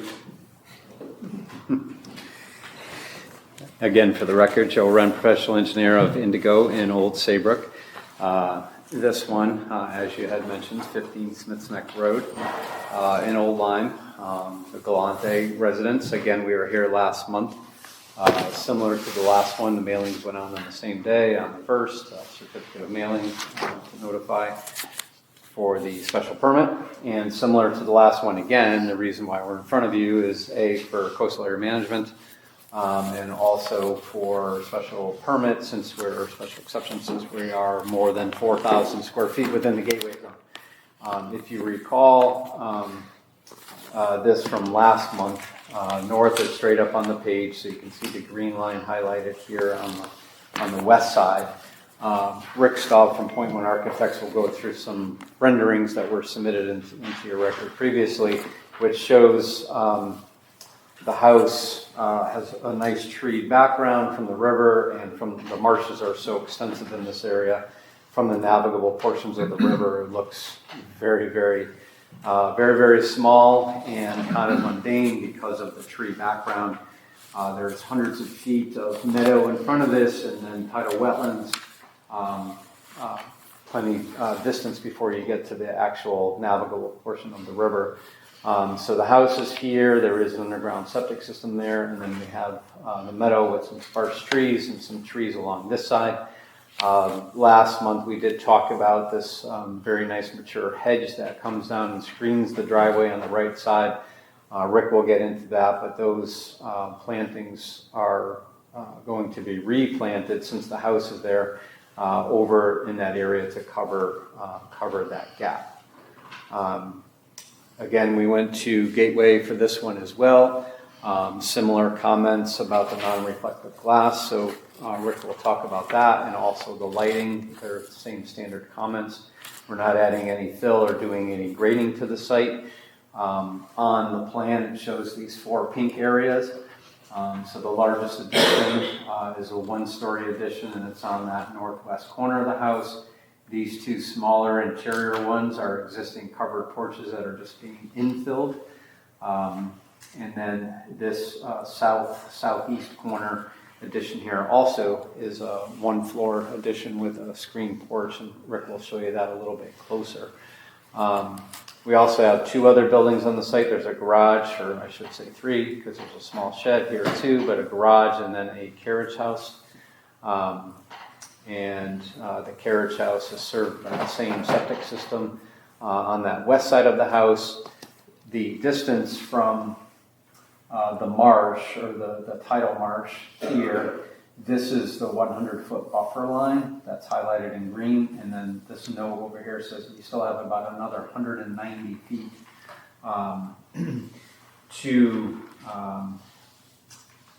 to that line, so we're about 290 feet to the tidal wetlands, and 200 feet or so to the coastal jurisdiction line, so we're hundreds of feet away from any of the critical coastal resources.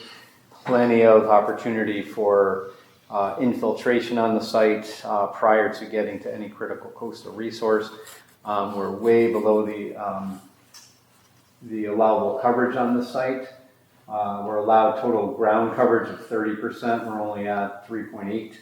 And building structure coverage, we're allowed 10%. We're only about 3.3. So we're very small fractions of the allowable coverages on the site, including all the buildings and the pool and everything else on the site, because it's a larger property. So with that, I know we covered a lot of those bases last month as well. I'll turn it over to Rick so he can show you some of the nice color renderings and go through the additions.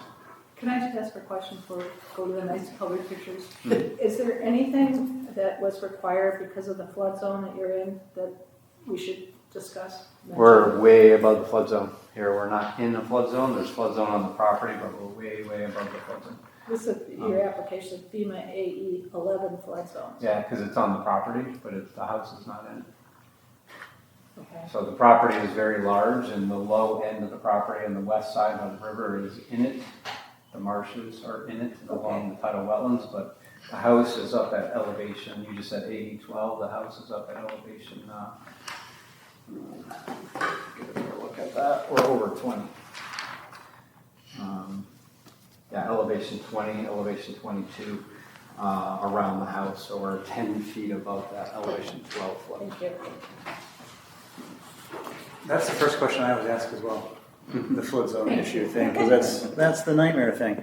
Hi guys, I'm Rick Staub. I'm with Point One Architects in Oline. I do have an extra couple of drawings here which are not part of your package that you have, but I will go through some of the package drawings in a minute. I think one of the questions earlier was what are the additions and where they are basically on the property. I think that was one of the comments. So this rendering, which I hope you all could see, you know what, I actually have, these I can hand to you. I have 2 copies if you want to share them. You can see them a little closer. Maybe.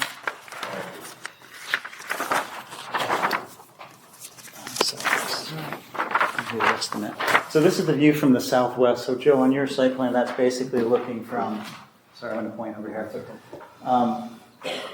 This corner of the property, looking right at it. This corner of the property looking into the house, the rear of the house from that side. That's the southwest corner. So the existing house contains 3 main blocks, just to kind of put you in perspective of where things are. So the 3 main blocks are these 2-story structures. There's one which houses 2 bedrooms here. There's the one in the middle, which is the main kind of living and dining block. And then there's another block over here, which is mudroom and kitchen zone, and then some bedrooms on the 2nd floor.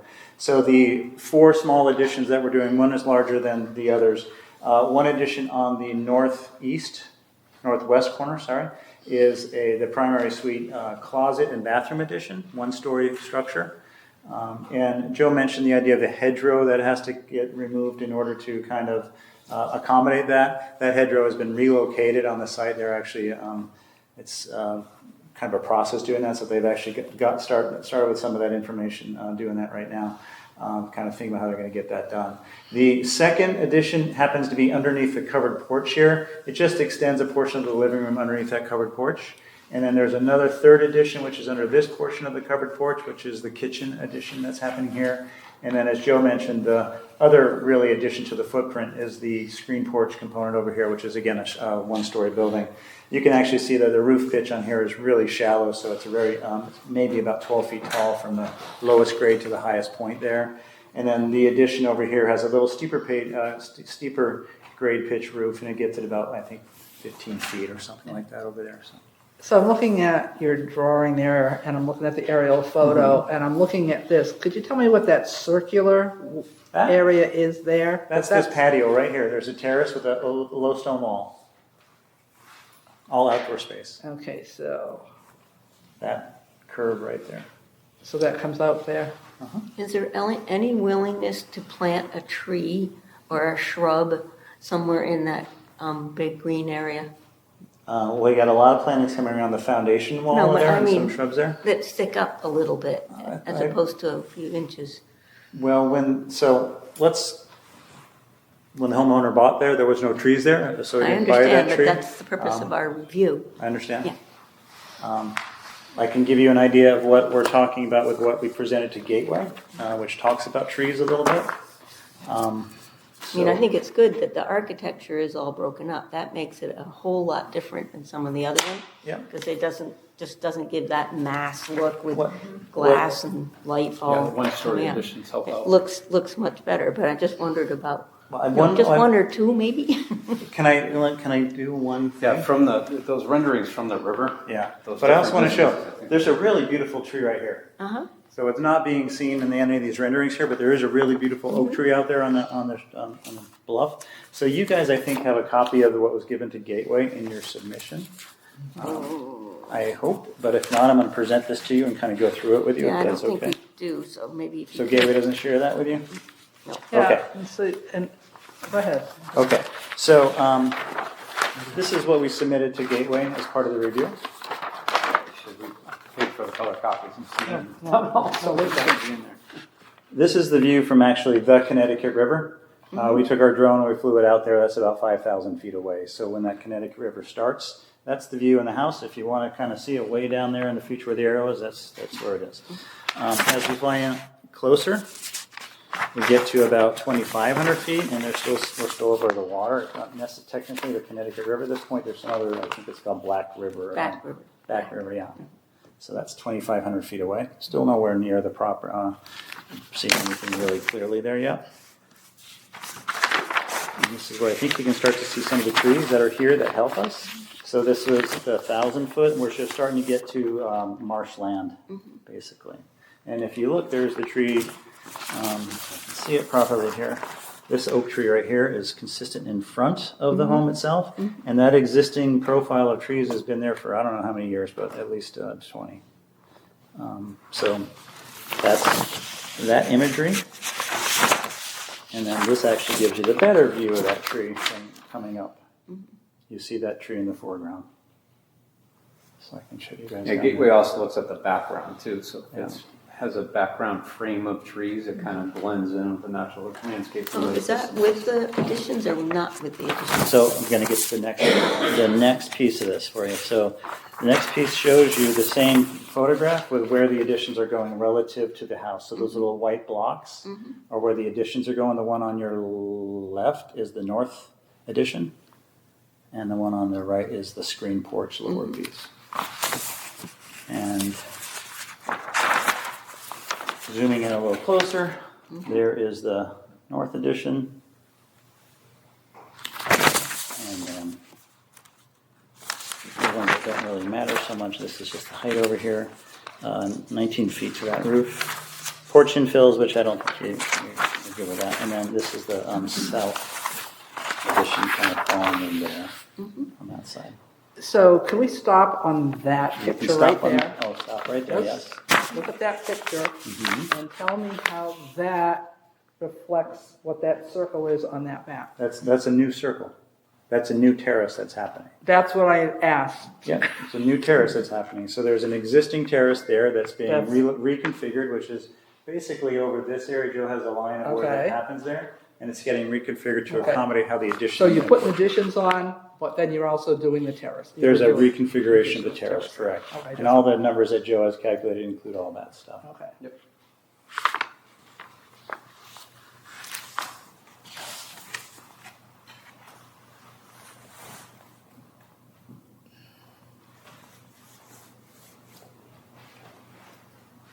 I don't have any more to present. We're good. I like the drone photos. Any, They were and, very yeah, helpful and, For me. I was gonna say, any questions from the commission? Jane, do we need to have some of these submitted as exhibits at this point? If there's stuff that we Yeah, I don't need have? something, one of those color things, because we don't have that. You can have them. Okay, thanks. And then I have the renderings too here for you. Thank you. The renderings are reading blue, but it's the same siding that's currently there. So nothing's changing on the exterior of the house Okay. as far as material is concerned. It's the same Any dimension. questions from the commission? I think, we often ask to see it from the water, and sometimes we've had applicants that weren't able to provide that. So that was very, very helpful. Eric, do we have anything from DEP on this? It's also a coastal. We don't, I'm sorry. Same thing up out of the Same thing. flood zone, 150 Just away ask. from the water. And we do have the gateway reports.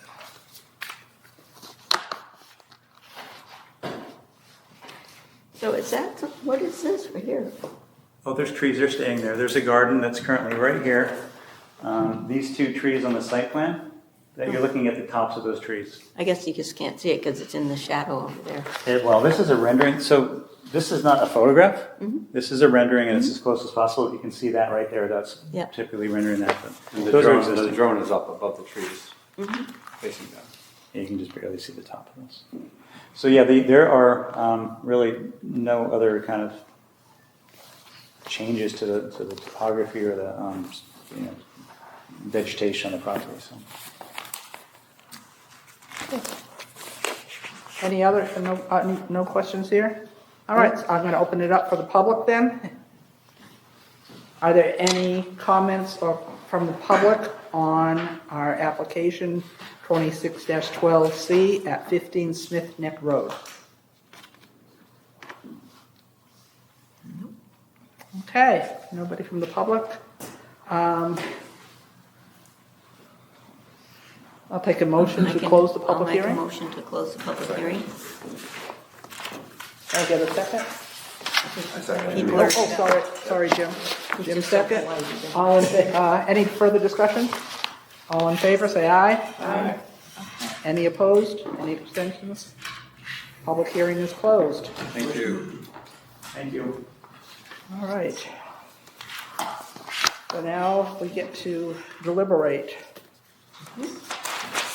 26-3 special permit.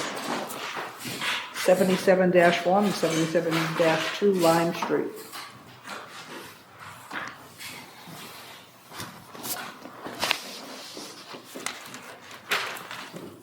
Does anybody want to start? Sure. Go ahead. I think if, depending on how we continue, I want to make sure that in our conditions that we have statements as complies with all planning commission regulations and subdivision regulations. Do of the you town think road we line. should wait for Jacobson's report? Yeah, I was gonna. We haven't had Jacobson's report on this one. Okay, but can we talk about what we want in it? Yeah, but we wouldn't be making, Okay, don't you want to wait? Yeah. sure. Yeah, yeah, we can still discuss it, but I'm Okay. figuring that we would continue this one and. Well, I think, to your point, though, there are a few things where we have to make a decision on our regs, because there are a few setbacks where the regs ask for one thing, but we can waive that. Yeah, So I think we need to go through that very specifically. For the setback, for for example, it was either 100, I think last time they waived it to 75, and it's like they've got it at 80 or 80.2 or something like that. So we need to decide whether we're going to waive that. The pivotal one is the phasing, isn't it? Have we decided that? Yeah, whether we accept the The pivotal one phasing. is accepting the phasing. This is my. Well, I mean, the threshold issue is this the same project as the original? If it's not, then really there's a bunch of things that just don't meet the regulations, you can't approve it. So I think the first thing you probably need to do is check the box, is this one project or is this two projects? If it's two projects, then you're not approving. If it's one project, then at that point you can move forward with whatever the rest of your review is. But we can safely say there is no phase 3, right? Yeah, I mean, Okay. this is it. Yeah. You've seen everything there is to see. Okay. Okay. I feel like the applicant did a good job of convincing me that it was phase 1. I wasn't on the zoning commission at that time, so I'll be anxious to hear what you think, Jane. But I do think it appears to me that it was considered at the time of the original application. There is no evidence to the contrary that I've seen. I agree. I'm okay. Yeah, Okay, so I agree, yeah. if you agree that this is one project, then everything else sort of falls from here. And you can go from here, and again, if you want to wait on voting until the next meeting when we have Jacobson's report, we can certainly do that. If there's anything else you want to hit around tonight, this is the time to do it. Yeah. I do think we should get his report. We need to be looking at the stormwater and all, and any recommendations he has about any of the engineering, especially since they just relocated all the buildings. And I think we need to make sure we get that, because it's going to be important. I will say that, we need to be looking at the water supply, and we need to be really emphatic about no construction will take place until they have water. Because you can't start all this construction, and now I'm talking about nothing, no earth moving, no vegetation removal, no construction activity will take place until we have the wells. Because if they can't get water, there's no reason to do this. And I heard it sounded like a real desire to work with the neighbor on the lighting concerns. Yeah, that's going to be a condition. And then the one condition I was looking at is they have a vegetative buffer that is existing at 25 feet, but it should be at least 35 feet. And is there some augmentation through a landscaping plan to increase that buffer, which may help with lighting depending on where that is, who knows. Okay. But we need that, but I think, requiring the landscaping plan. Okay, we get a landscaping plan, they're gonna give you a corrected memo, right? You asked for a corrected memo. Yep. And The again, water supply would be demonstrated prior to site clearing.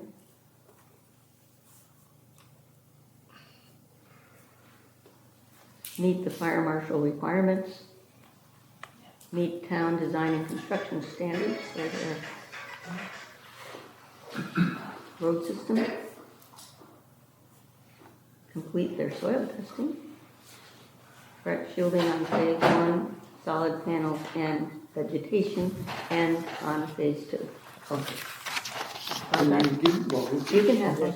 Okay, well, it's also on this, when Amy does her minutes of it, she'll be able to pick it up on here. Yeah. Okay? And we have the time to continue this to our June meeting, right? Yeah, because you just closed the public hearing tonight, you have 65 days to make a decision from here. And I'm personally okay with the 80.82 setback instead of 100. Yeah. Because that's, I'm and the comfortable with that. 45-foot one, that's me personally. I don't know how the other people feel. Yeah, no, I felt comfortable with this, I mean, he messed around with the designs, so it, he's trying to comply with as many things as possible. Yeah, I mean, I'm really comfortable with the design, I think, we want to have the information from the engineer, from the stormwater management, but that's all just, I think, can be taken care of. I think the one thing that we can't take care of is the water supply. That's the tough one, so. But if we can get water, then we're good. But I think it needs, like I said, I've seen too many houses go in where the water is the afterthought, and that's not a good place to be. So, do I need a motion, or do I just say that we'll continue this till June? Well, let's make a motion. Okay. To continue the decision until June, I'll make it. Okay, James making the motion to continue to June. Second by Mary Jo. Any further discussion? Before you move on, this public hearing is closed, and the applicant can't talk to you directly, but, the applicant has concerns that Jacobson may bring in additional evidence that they would like the opportunity to respond to. So they are requesting that you reopen the public hearing to allow them to potentially respond to anything that Jacobson says. It is your discretion as to whether you'd like to do that, but they've related through me that that's something that they have concerns with. I'm okay with that. Reopening the public hearing, Yeah. continuing it instead. Again, for the limited purpose of giving them the opportunity to review whatever Jacobson has given. I mean, I don't have a problem with that. I guess, Okay. having worked in another town, that was just a given that they would provide that. They would provide that detail to you to respond. Well, I understand, the public hearing is technically closed now, so if Jacobson says something that they feel that they will have to respond to, they can't respond. So they've asked the opportunity to potentially respond to whatever Jacobson says. Would you mind reopening the hearing to allow that to occur? Okay. So I'm going to modify my motion to suggest that we reopen the public hearing and continue it to our June meeting for this particular project. And I will get consent from the applicant to allow that to occur, because you're beyond the time period to do that. So we will need something in writing from them that just concurs that happens. Okay. You second, Mary Jo? Yeah. Any further discussion? Okay.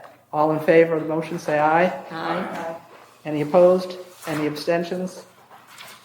Reopen the public hearing, continue it to the June meeting. Thank you.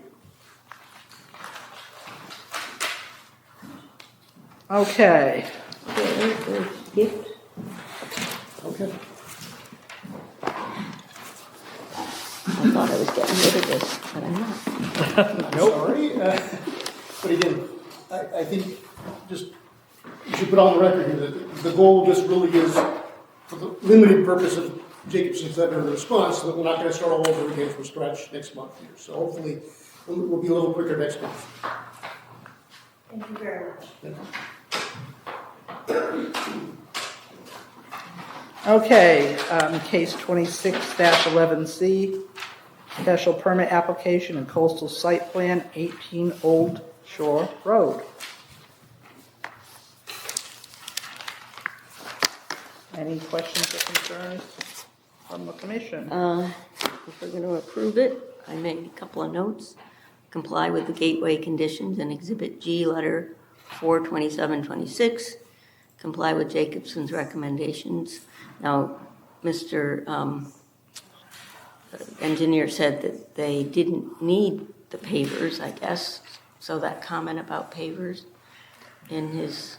I think it's more the point that all of their drainage goes to their drainage systems anyway, so I think he's saying it's moot. It's not that they don't need to comply with it. His statement is that they already have demonstrated compliance even before Jacobson responded. Before they put the paver note on there. So I would just, if you want to make that a condition, I think it's perfectly okay to make it a condition, but he's saying that they've already met that condition. Mm-hmm. So I'm not sure it changes the nature of what you're doing one way or the other.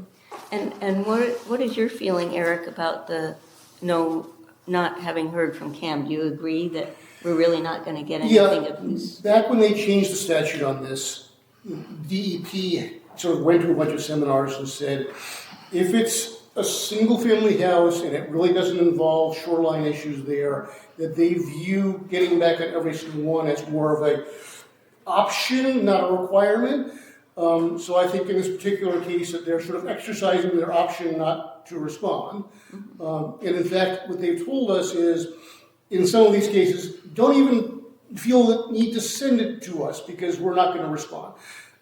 We send them everything anyway, but I think it's probably an honest assessment that we're probably not going to be seeing DEP responses in every single one of these we send to them at this point. So would it be fair to say that there really aren't very many coastal resources on the property, and that's why? Yeah, as Mr. Wren indicated, this is literally the last property in the gateway, and it is very far inland on the coastal resources there. So I don't have any.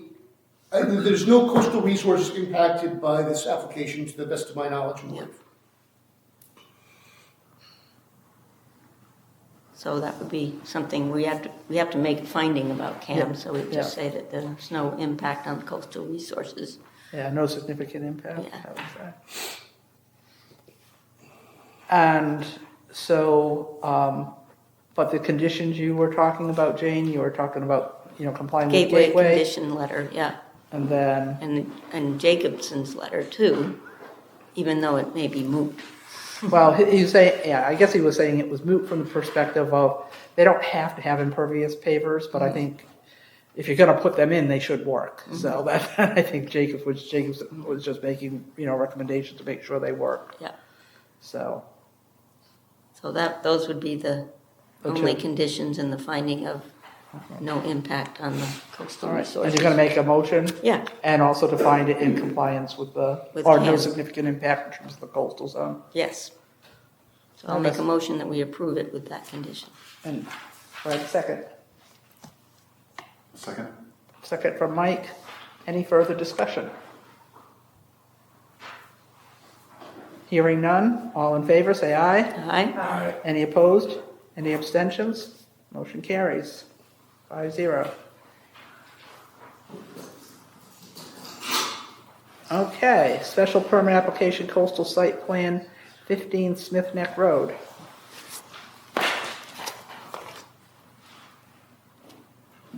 Thank you. Yeah. Same thing. Same thing, comply with Gateway. We didn't have anything from We don't, yeah, this one, we're not gonna have anything from probably, just a tiny bit disappointed that they won't put one shrub or something there, but it really is pretty far away.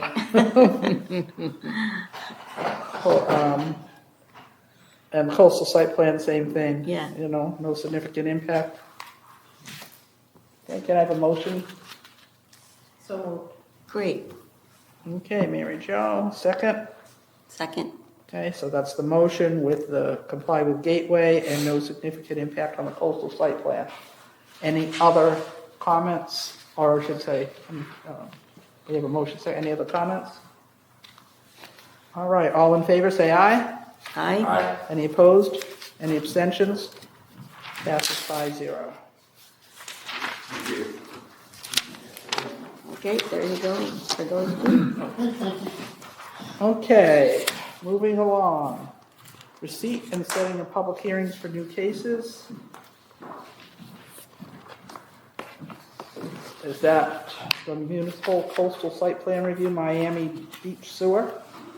Can I make a motion? For a 2 Oh, minute 2 minute, recess? oh, yeah, sure. 2 minute? No, we're gonna take a we'll take a 2-minute break. I was actually gonna do that after we finish this. Actually, we could take a 5-minute break. I'm just gonna move this on. No problem.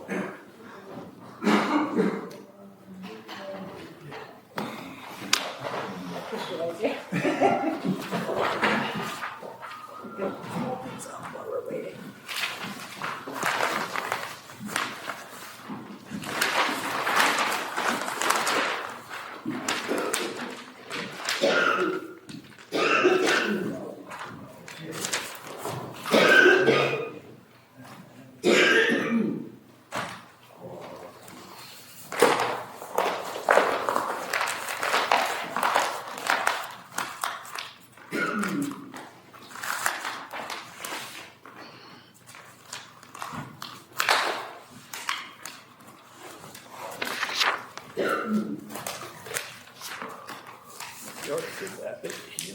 Take it. I told him to move it to the front of the agenda, so. Because I'm too tired to talk about it at the end of the agenda. Don't you just want to be chairman every time? Oh, yeah. It's true, though. Anything this far late, it's like It's like- after, Yeah, trying to it's do like, something well, we after had, lunch. you know, and we had a good discussion, which wouldn't have been as productive. No, it wouldn't have been any discussion. We would have been like, I'm done. I thought, no, we can't do this. We need to, because this is too important.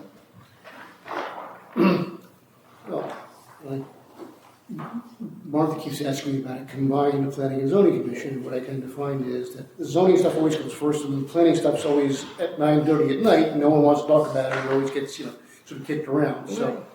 I think it works great to have the two separate commissions.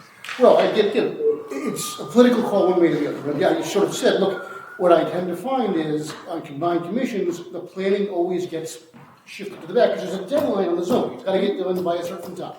So the planning, which is more amorphous, always tends to get pushed back, and 10 o'clock at night, no one really wants to talk about it. So. You just need to do it right. If you just plan for it, it works. I understand, but it takes a talented chair, and a talented staff, and everything else to make it work properly. Yeah. And Farmington, where I spent 17 years, has a combined planning, zoning, wetlands commission, all in the commission. Wetlands I disagree with, but that's just because that's a whole different I understand. jurisdictional. Yeah. Well, planning and zoning mesh a lot, so. But they don't really, because I've been on planning and zoning, and they just don't really. Oh, are you kidding? It's like everything we're talking about has to do with, like, it should be in the POCD, and then it's like, there's the planning piece, and then there's, and the whole subdivision piece. Yeah, I find that it's good to have two separate groups of brains on it. I think because there's nothing coordinated, I guess that's I don't feel it's coordinated. It That's isn't why I coordinated, feel- and you can have different policy views and different types of, I just feel like, I don't feel like the planning commission works with the zoning commission right now very well. but you know what, that's why I'm here, because it was that particular point. I moved from one commission to the other, because everybody said the two commissions don't work together very well, and that You was. were gonna be the ombudsman? No. They wanted me on zoning because they said that they were stalling and they weren't adopting regulations. Because at the time that Mr. Smith was the chairman, he was really slow. He really was. He deliberated on stuff over a long, long period. It took them years and years, like 5 years, to do a regulation rewrite or something. I could see why. Well, this is No, I didn't jump ship, I was asked. This is a Perfectly small happy on town. the planning commission. If you could do it in a large community, you can do it in a small community. So, almost all the large communities have combined. Yeah, but that's when you kind of lose it. That's when you lose touch, I think. Anyway, that's just my personal Yep. prejudice. Having lived in 3 different communities Having lived in in Connecticut. only one, I only know this Well, one. I lived in Coventry, I lived and worked in Greenwich, and now I'm here, so. Anyway, is everybody back? We're gonna Yeah, start up we're all again done. after our break. Okay, Miami He got rid of some Sewer. water, he got some water. I got some. Hi, how are you? Lynn Ray with Fussin O'Neill, project manager, and this is Walter Delig. He is the project engineer, also with Fussin O'Neill, representing Miami Beach Association, the applicant for a coastal site plan review. Just letting you know, we were here at the April 13th meeting and presented on the project. The project's sanitary sewer installation, stormwater drainage improvements with an existing right-of-way and disturbed area. We, just as part of a special permit approval on February 14th, 2002 for the MBA project. 22 was an engineering review was completed by the town, Tom Metcalf, for the project. The project has not changed. And on April 28th, we were informed by Eric Knapp that the zoning commission requested a review on issues of drainage and erosion. And we received comments from Jacobson on 5/4, on May 4th. So as of May 4th, it's our understanding that there's no additional comments that were received and that the deep statutory review period has ended on the 22nd of April. So I guess we're going to kind of just talk about those responses to the comments that we received from the engineer. I do have some slides, but I can't get them to come up on the chat. But do you want to just summarize some of those? Yeah, just run through them. Comments. Yeah, we can see it. Yeah, and you can see it on if everybody can see it here too. So the first comment, as Lynn read through, Jacobson went through a whole paragraph summarizing the history of everything that's happened, talking about how there was some work below the coastal jurisdiction line, and the permit was submitted for that. There was also the general permit for discharge of stormwater and dewatering wastewaters associated with construction activities. That permit has been received and approved by DEP as of March 31st of this year. And the first comment they had was groundwater levels shown in the drawings would indicate that most of the work will require temporary lowering of groundwater levels in order to install sanitary sewers, storm drainage, and the replacement of culvert crossings, most likely through the installation of well points or pumping water from the excavation area or cofferdams. Since the discharge of pumped groundwater, particularly from pumps located within excavations, is often discolored with sediment, a description should be provided regarding measures that will be implemented to control the discharge of sediment. So as stated, this project disturbs more than 5 acres of land. Therefore, the Connecticut General Permit for discharge of stormwater and dewatering wastewaters associated with constructions was procured, and that permit outlined the best management practices. Additionally, within the project manual that the contractors bid on is that permit, as well as a specification outlining the erosion and sediment control measures required and shown on the erosion and sediment control plans. We went through a lot of these last month, but I will reiterate quickly. So there's a frac tank. On the plans it says location varies. That's just because this frac tank is proposed to follow along the contractor's work. So as they're working on Pond Road, it'll be located near Pond Road.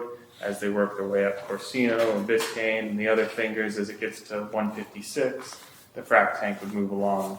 So that way there's not thousands of feet of hose connecting to that frac tank. It also included our silt sacks at all the existing catch basins to capture any missed groundwater that is pulled out of the excavations.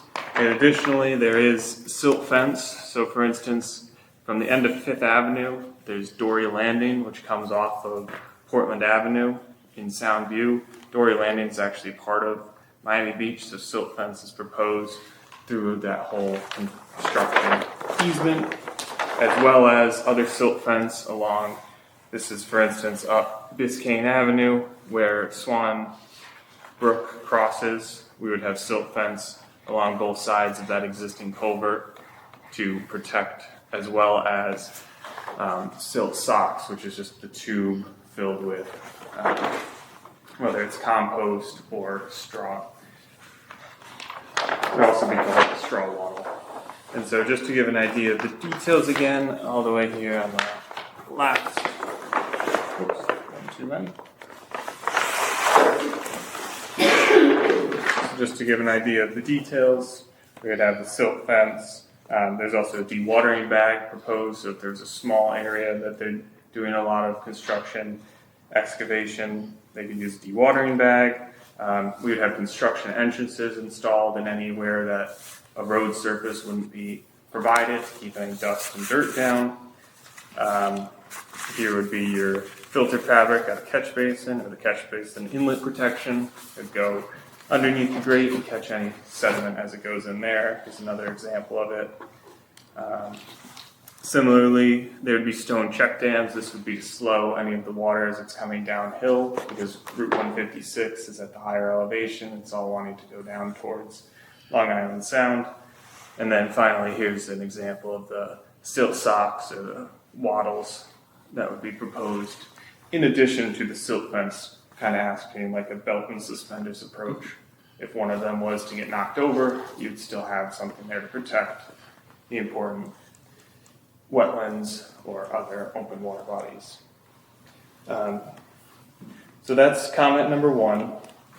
Comment number 2 was, while it's stated that all new catch basins will include 4-foot deep sumps, except where provided by shallow bedrock, 4-foot deep sumps are only considered in the Connecticut Stormwater Quality Manual to be a pre-treatment best management devices, which are also recommended to have hooded outlets to capture floatables such as oil and trash. Hooded outlets should therefore be provided, since deep sumps catch basins require routine maintenance to remove accumulated sediment and debris. A routine inspection and maintenance schedule should also be provided pre- and post-construction. We find that comment 3 was also very similar to comment 2, so I'm just going to read that at the same time and address both comments at once. Given that the physical site constraints proposed by the dense residential development and high groundwater table, it would appear that on-site retention and other storm water treatment practices may be difficult to incorporate.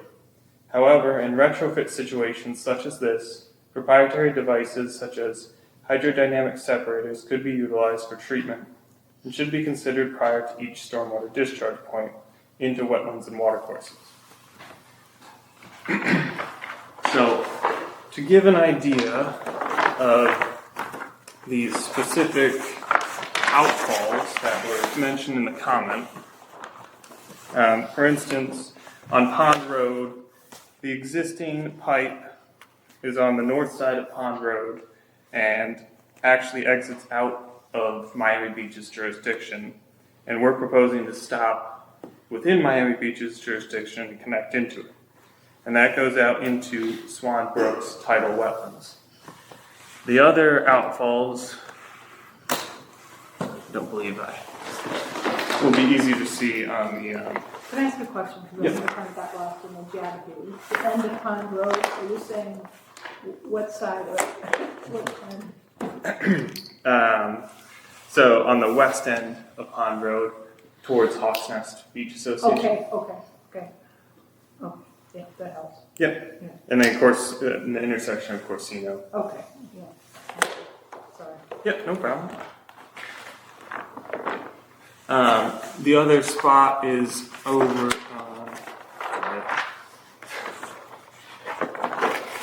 Could have had all the sheets printed, but that would have been a lot quicker.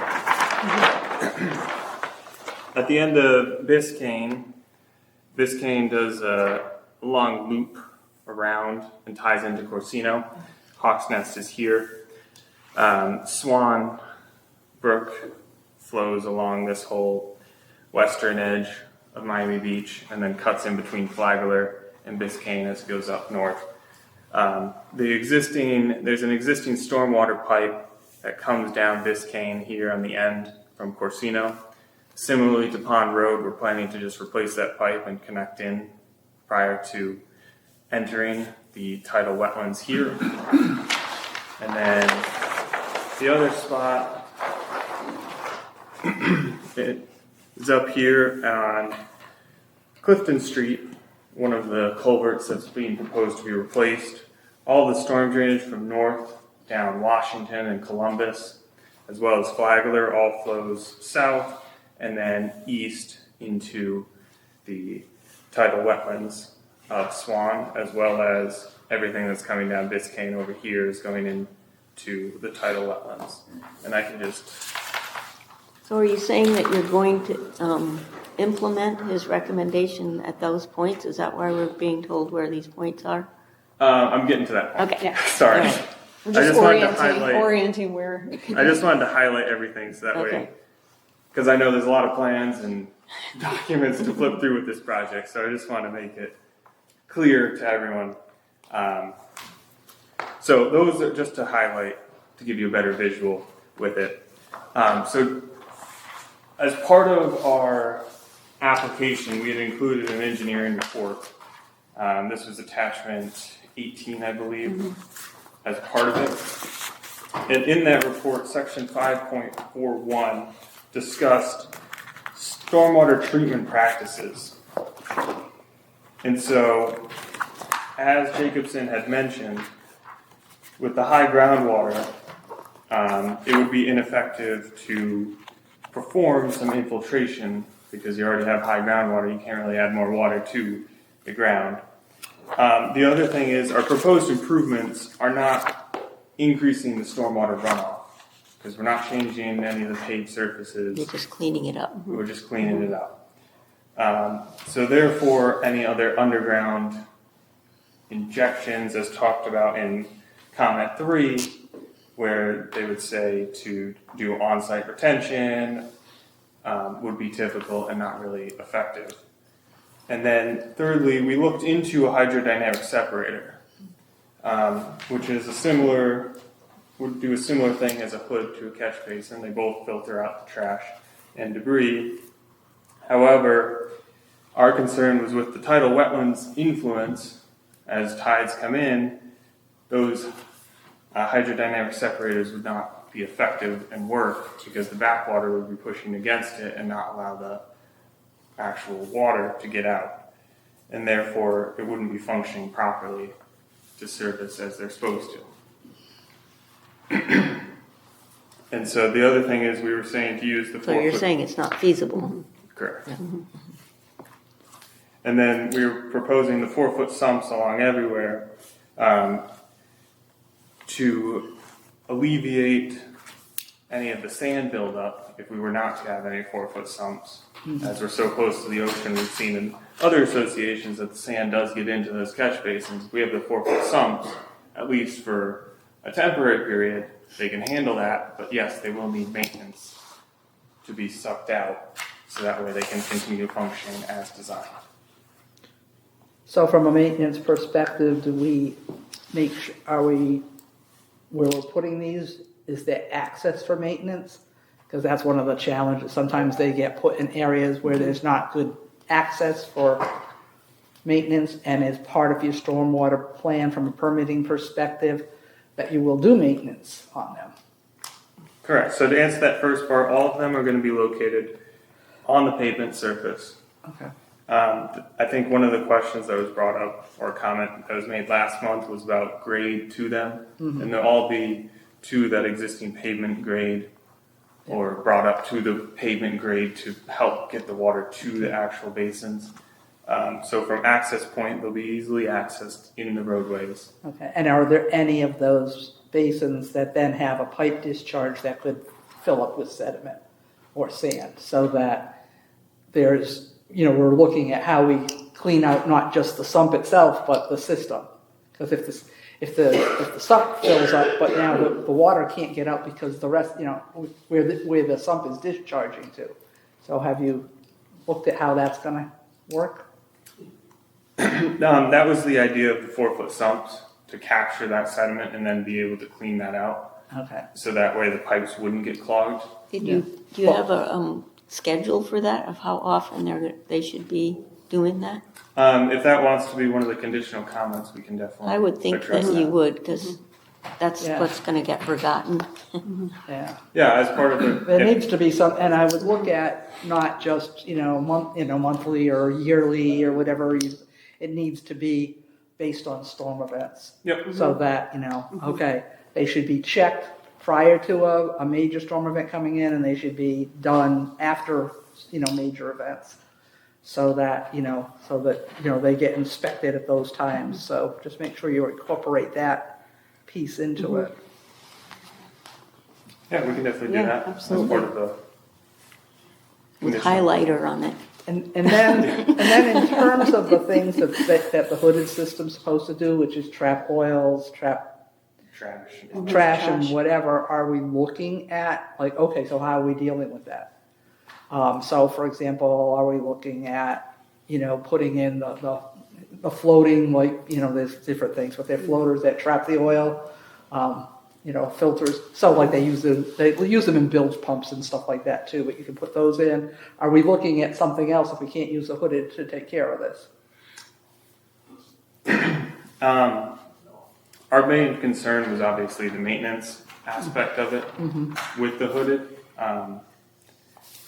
If there's something else that the commission wants to recommend to be looked at, we can evaluate it, but as discussed in the engineering report, we had looked at those hydrodynamic separators. Like a vortex system or something? Exactly. And the main concern was with that tidal influence being pushed back and through, it wouldn't be effective. And similarly with the hooded system, if something got stuck in there, a lot of those are actually bolted into the catch basin or bolted into the concrete structure, and they're not as easily removable to get in there and maintain.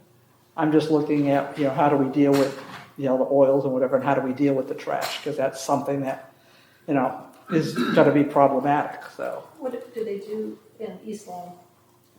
The East Lyme system? Yeah, they just did the whole system there. I would have to get back to you on that. I wasn't part of that project. Yeah. I don't know who the engineer is, but the folks who helped with that, that you might talk to, was Eastern Connecticut Conservation District. Okay. They really did a lot of work with Niantic on that. I don't remember who the engineer is. I don't know if it was I can't remember who the engineer was. But Eastern Connecticut Conservation District, they did a lot down there. I don't know if they were involved very specifically with what kind of sumps they were using. But that's a good idea, Mary Jo, because they did a lot there.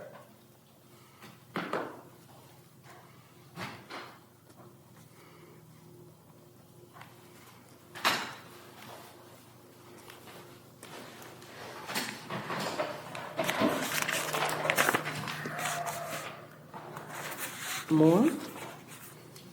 Those were the three comments. Yeah, that those are we all received. three. I think as Lynn stated, we didn't get anything from DEP that we were aware of, unless the commission's aware of anything that DEP. So just quickly, so we're saying we couldn't do the hooded, but we didn't propose something additionally to take care of it.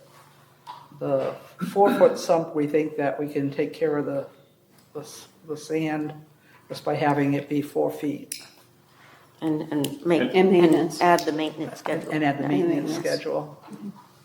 And skip the hydrodynamic separators. And then in terms of the groundwater discharge from construction, with the erosion sediment control measures. Yeah, with the silt The sacks. frac tank, the silt sacks, dewatering bags.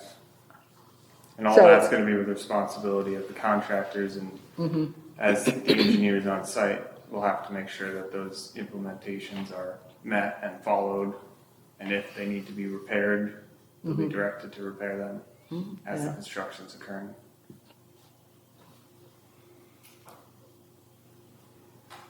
Okay, sounds like they gave us their, Yeah. I mean, I guess I'm looking at, so do we have a copy of the DEP permit? We should have that on file, DEP. The stormwater, Yeah. we can send that to you. Yeah, We can we should- send we that. should- We should have that to on Eric. file, because that's gonna be the major thing that Mm-hmm. coordinates on Yep. it. But make sure that's on file. you might have given it to us last time.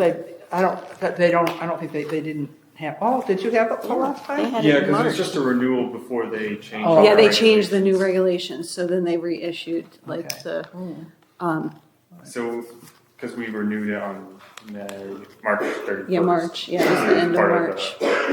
They gave a renewal versus a new permit. But we can definitely get a Yeah. copy to you. Yeah, we should just Absolutely. have that on file, because that's where most of us, the meat of this is. Any other questions or comments? I guess I have a question. The maintenance is key, obviously, but not being an experience in how often you do that. I think the storm prep and follow-up makes perfect sense, but how about in between? Is it quarterly? He's gonna give us his professional opinion Yeah, they're regarding gonna, the maintenance schedule. yeah, they're gonna put a maintenance schedule So they're together. gonna put it in the document, we're gonna accept? Yeah. Okay. Yeah, yeah. Do we And feel then that? when the yeah. sump gets filled up, Do we're we coming to want, see do we you. want to see everything before we approve, or should we approve and say they need to get back with us with some of? I think we should just approve it, that's all. Okay, yeah, we can definitely Yeah. provide And then that just- as part and of the just- conditional Yeah, so, approval. so get us the maintenance schedule, I think getting us information on if there's anything that could be used instead of the hoods for, you know, You can reach out the to oil. Eastline. Yeah, Yeah. check and see what Eastline has, And, if they have any, because they've got a good. in the conservation district, Yeah. we'll reach out Yeah. to them. And then we can provide you that permit. Yep. Okay. Any other comments? Nope, Now I get a motion to approve. I will make that motion with all those articulated conditions. Okay. The second? Second by Mary Jo. Any further discussion? All in favor, say aye. Aye. Aye. Any opposed? Any abstentions? Thank you. Thank you so much.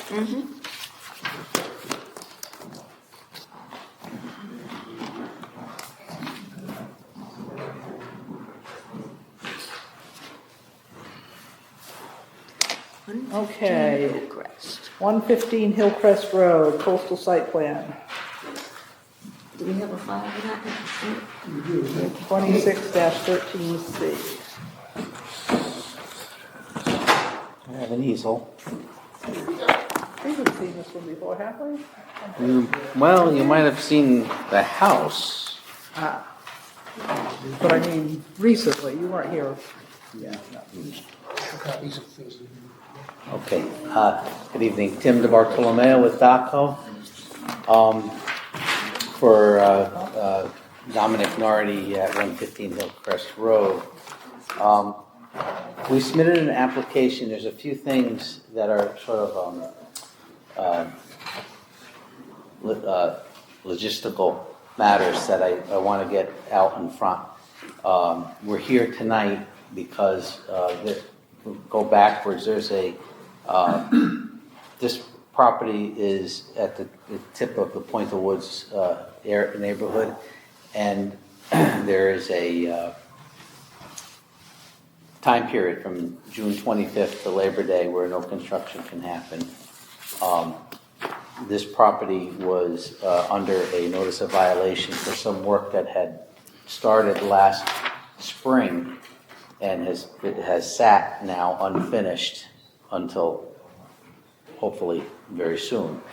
So what we're trying to do is, this is the last lake, we've been working with the DEP because the work was done in the water. They have, the permit for this work is imminent. They're going to issue the permit. The public notice for the DEP permit expired on Friday, May 8th, and I had correspondence with DEP today telling me that they received no comments and they have sent it off to get signed. So we should have the DEP permit for the work that is in their jurisdiction.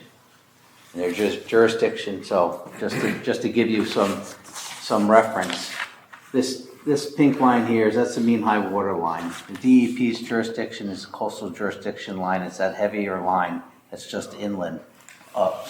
Just inland of that. The work that was performed was in this little area here. This property, this is the dwelling here, and then these yellow lines here, this is the various flood zones. This is VE14, AE, VE19, and an X zone over here. Right. So, what's important about this is I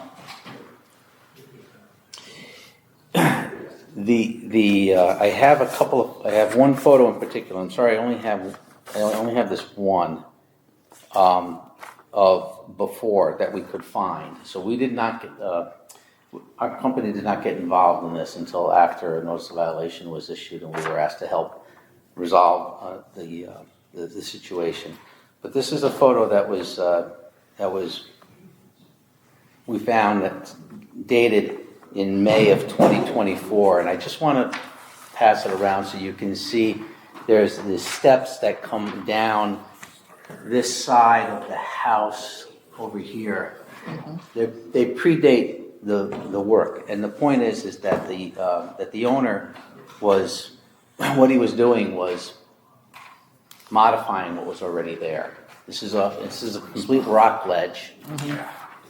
He was making it a little bit wider. He was making it a little bit flatter, safer to walk on. He was redoing the stairs. Everything is chiseled out of the ledge. That's the extent of that work on both sides of the house, from the front of the house, from this front of the house down and the steps into the water. All this work is chiseled out of the stone.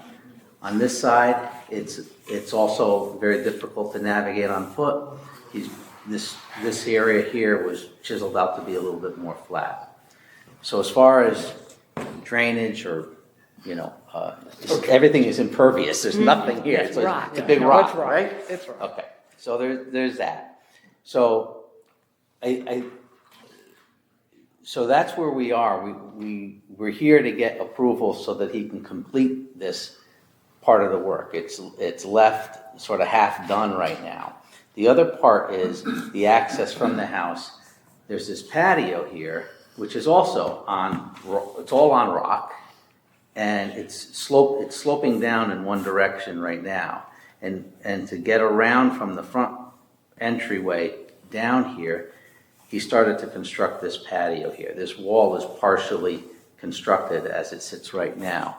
This is a photo of sort of a view more recent, this past winter, of how things look on that particular side. So he's up in here. Yes, that's up there. That's up there. But again, that's all on rock, and he's just putting a stone patio on top of rock. So again, what is the violation with DEP? The violation was performing activities in their jurisdiction without a permit. Okay. All right. Potential adverse impact, which is hopefully, the DEP did not seem to have a problem approving it. There were no comments, there were no questions from them. We filed the application and they processed it. They processed it.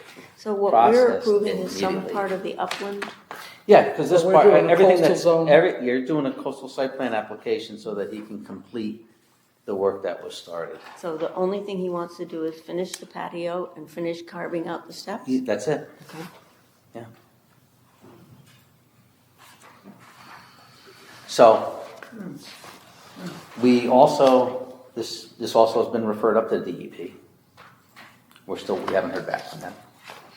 Yeah, this is something I have to say, they issued a permit for it, but I think from a coastal zone perspective, it would be really good to hear from him on this. I agree. Yes. On this particular Which is one. why I'm here tonight, because I wanted to get all of you up to speed on this in case there were any issues, concerns, or questions that we wanted to get resolved between now and next month's meeting. Because if we can do that, we'll have an answer from them by next month, We hope, hope. And then if I can walk away with an approval next month, we can still have 2 to 3 weeks for him to finish this Oh, so before the patio end of needs June. The patio needs a retaining wall. Yes. Okay. Yeah.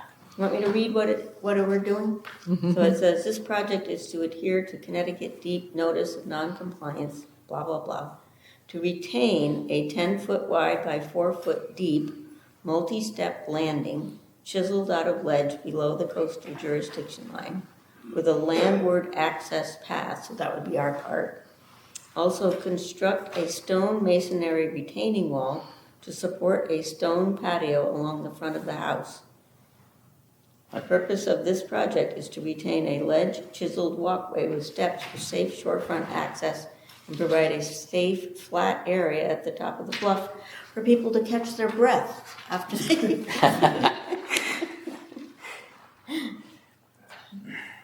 So the one thing I know at Point of Woods is that, people walk on the rocks, and it's a public access area. All the rocks, people walk along the whole area of rocks. So do you feel that anything he's doing, or do we know that anything that he's doing is going to then restrict people from walking on the rocks? No, I don't believe so. No. If he's doing anything, he's making it a little bit safer. Well, I mean, Yeah. So if someone wants to traverse the rock, they're coming along the shoreline and they're walking along here. Yeah. They're gonna encounter a flat part right here. What I'm looking at a retaining wall. Is there any? Oh, that retaining is way up. It's at elevation. Okay. It's at. So the retaining wall isn't going to create a barrier for people walking. No, it's at elevation 12. Because we all know the fishermen all Yeah. are out there, and No. if we approve something that's going to limit access, It's not gonna we're limit gonna access. we're going to be in trouble. No, it's not gonna limit access. This is way up on the top of the bluff. Okay. Okay. That's what I just want. I just know that Yeah. that's how people use this particular neighborhood. Right. So again, I don't expect that for you guys to make a motion tonight, but I wanted to make sure that you had all the information in front of you. And if you have any other questions, I guess that's it. I mean, I suppose if you are inclined to make a motion tonight, I wouldn't. Yeah, exactly. What is What other information would you Yeah. all be waiting for That's my question, from too. Deep, based on what we're reviewing, which is the stone pathway, which is almost done, right? And then the retaining Partially wall for the constructed. patio. Like what's gonna change between now? Or what additional information could we So request? Or just what do we possibly need? so make sure I have this right. Are we still waiting for the permit from DEP, or is We're it? still waiting for a permit from the DEP. Okay, they And you just still finished. would So what have to- happens is they get. And they still can't, and they can't start it. If we give the permit, they still have to wait for DEP. Yeah. Right. Well, Not for the well, upland no. All the work that's in their jurisdiction is done. Oh, Okay, this is an after the fact thing. The stuff that's in your jurisdiction is not done. oh, okay, okay. Yeah, yes. And do we have any information on the retaining wall? It's a stone masonry. I mean, Stone masonry I mean, wall. the retaining walls on the neighboring projects, are those retaining walls in this picture? Is it gonna look like that? Well, there's a photo, this photo here. Well, it's hard to see. Can you see the stone there? I know it's a little hard to see. Yeah, it looks just like, it's gonna look just like this stuff. Well, do we know how high it is gonna be, Yes, or? I do. And he's Top of got the that. wall.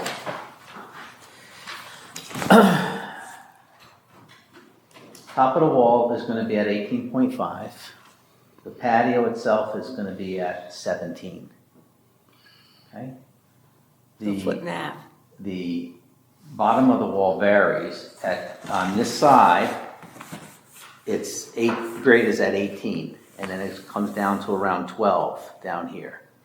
Okay, so it's about six Could be 6 6 feet in this low spot over here. Better make it nice and sturdy. Okay, so a couple of And, questions. no, and that is, and then that's part is in the flood zone. Couple of questions, so it's in the flood zone? Yeah. The whole thing is in the flood The whole thing is in the flood the whole- zone. yes, yeah. Well, I'll say no, this. Let me expand on Yeah, that. It's all in the flood zone. This is VE 19. Yeah. VE 19, which right at the top of the wave is at elevation 19.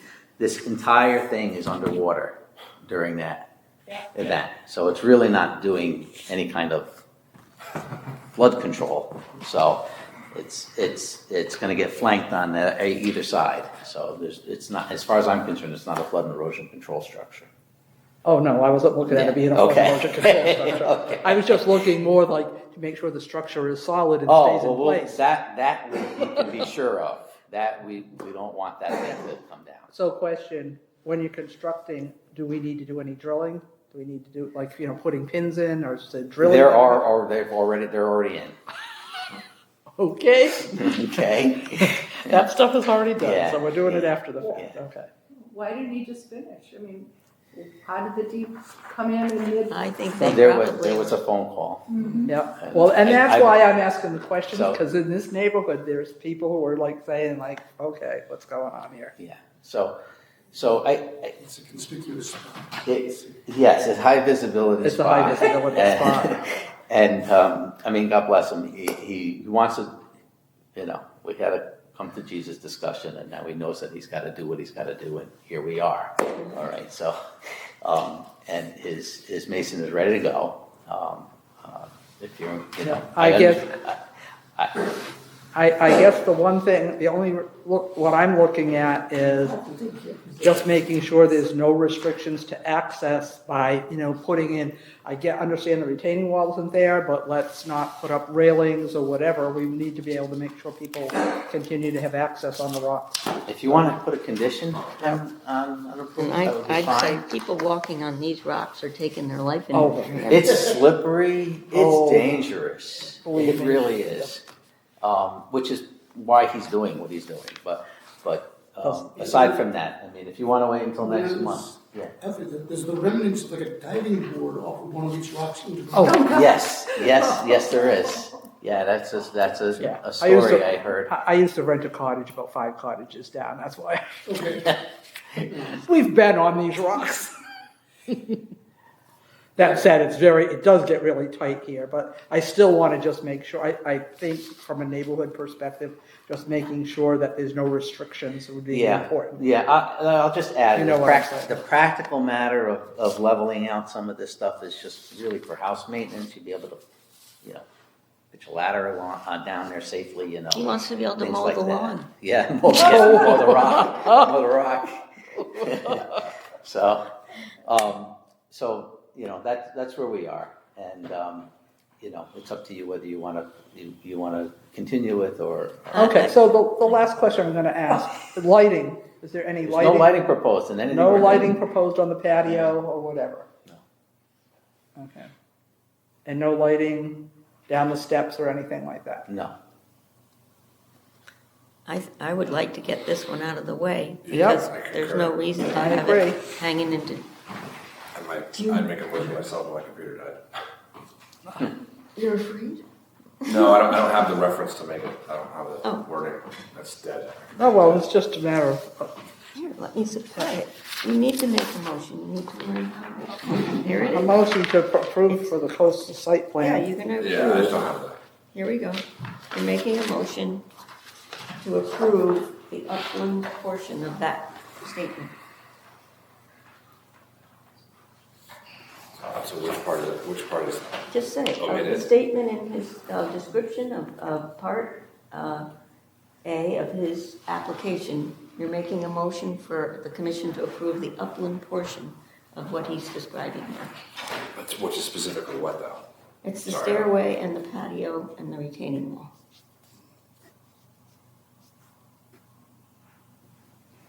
So you don't make this part. No, because that's DEP's jurisdiction, that's what they're gonna do. But you don't have to recite it, you just have to say that's where Eric will find it. Eric knows how to find it. Okay. So, So I'd motion to approve this language referenced. This upland portion of that Yeah, but where are you statement. getting the upland portion? Well, that's our jurisdiction, we don't have jurisdiction. just say the coastal site plan, it's fine. Yeah, that's what I was, yeah. Okay. I make a motion to approve the coastal site plan as referenced here. And I would just like to put on two restrictions. One is it doesn't limit access and no lighting. And do you want to include railing? Well, the access, yeah, well, that was the, do not, and nothing that limits access, the railing. And the DEP permit. Yeah, so this project is to adhere to Connecticut DEP notice. Well, you said the permit is in a different I hands. know, but I think we should have the permit. I agree, because it's overlapping jurisdictions. Okay. Got that, Eric? Got it? He's got it. I'll second that motion. All Yeah, right. sorry, that was so. Very complicated. good. Any further discussion? Hearing none, all in favor say aye. Aye. Any opposed? Thank you very much. Any abstentions?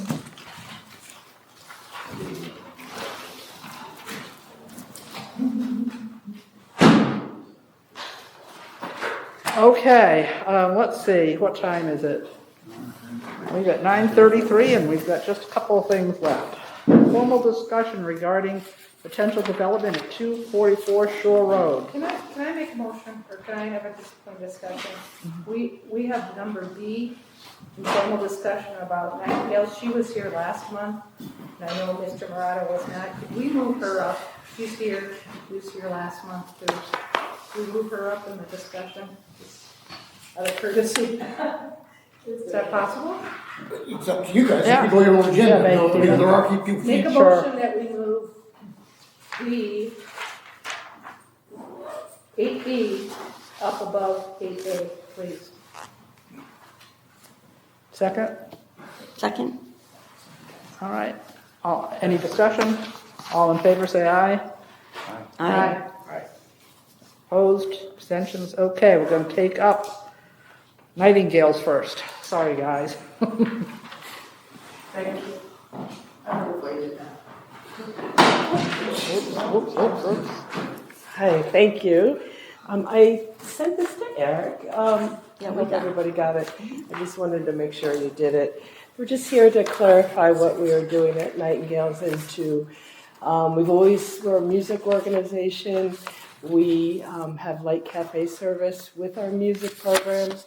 Pre-pandemic, we really tapered off during the day. We were closed for almost 2 years. And now we're sort of getting back going again and want to continue our music programming during the day.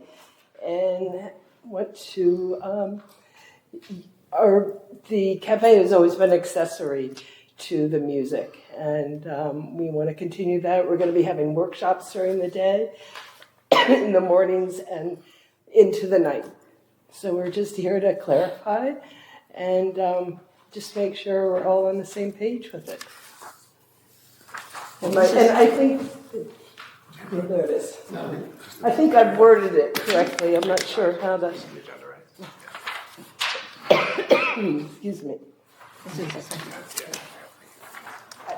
think one of the things that jumped out at me this time instead of last month was that you said you're working with Laurel Kitchen, a licensed kitchen. Would it really matter who the name of the vendor is? No. For our purposes that she's working with? No, I mean, That's the difference, though. She was not having a vendor before. She did have a vendor. Oh, no, I did always have a vendor. I always had somebody working with me. Just because I run 2 magazines and I can't be there. But she knows what she's doing. She's just she has a licensed cafe. She's going to be providing light service. Nothing will be cooked there. It'll all be brought in.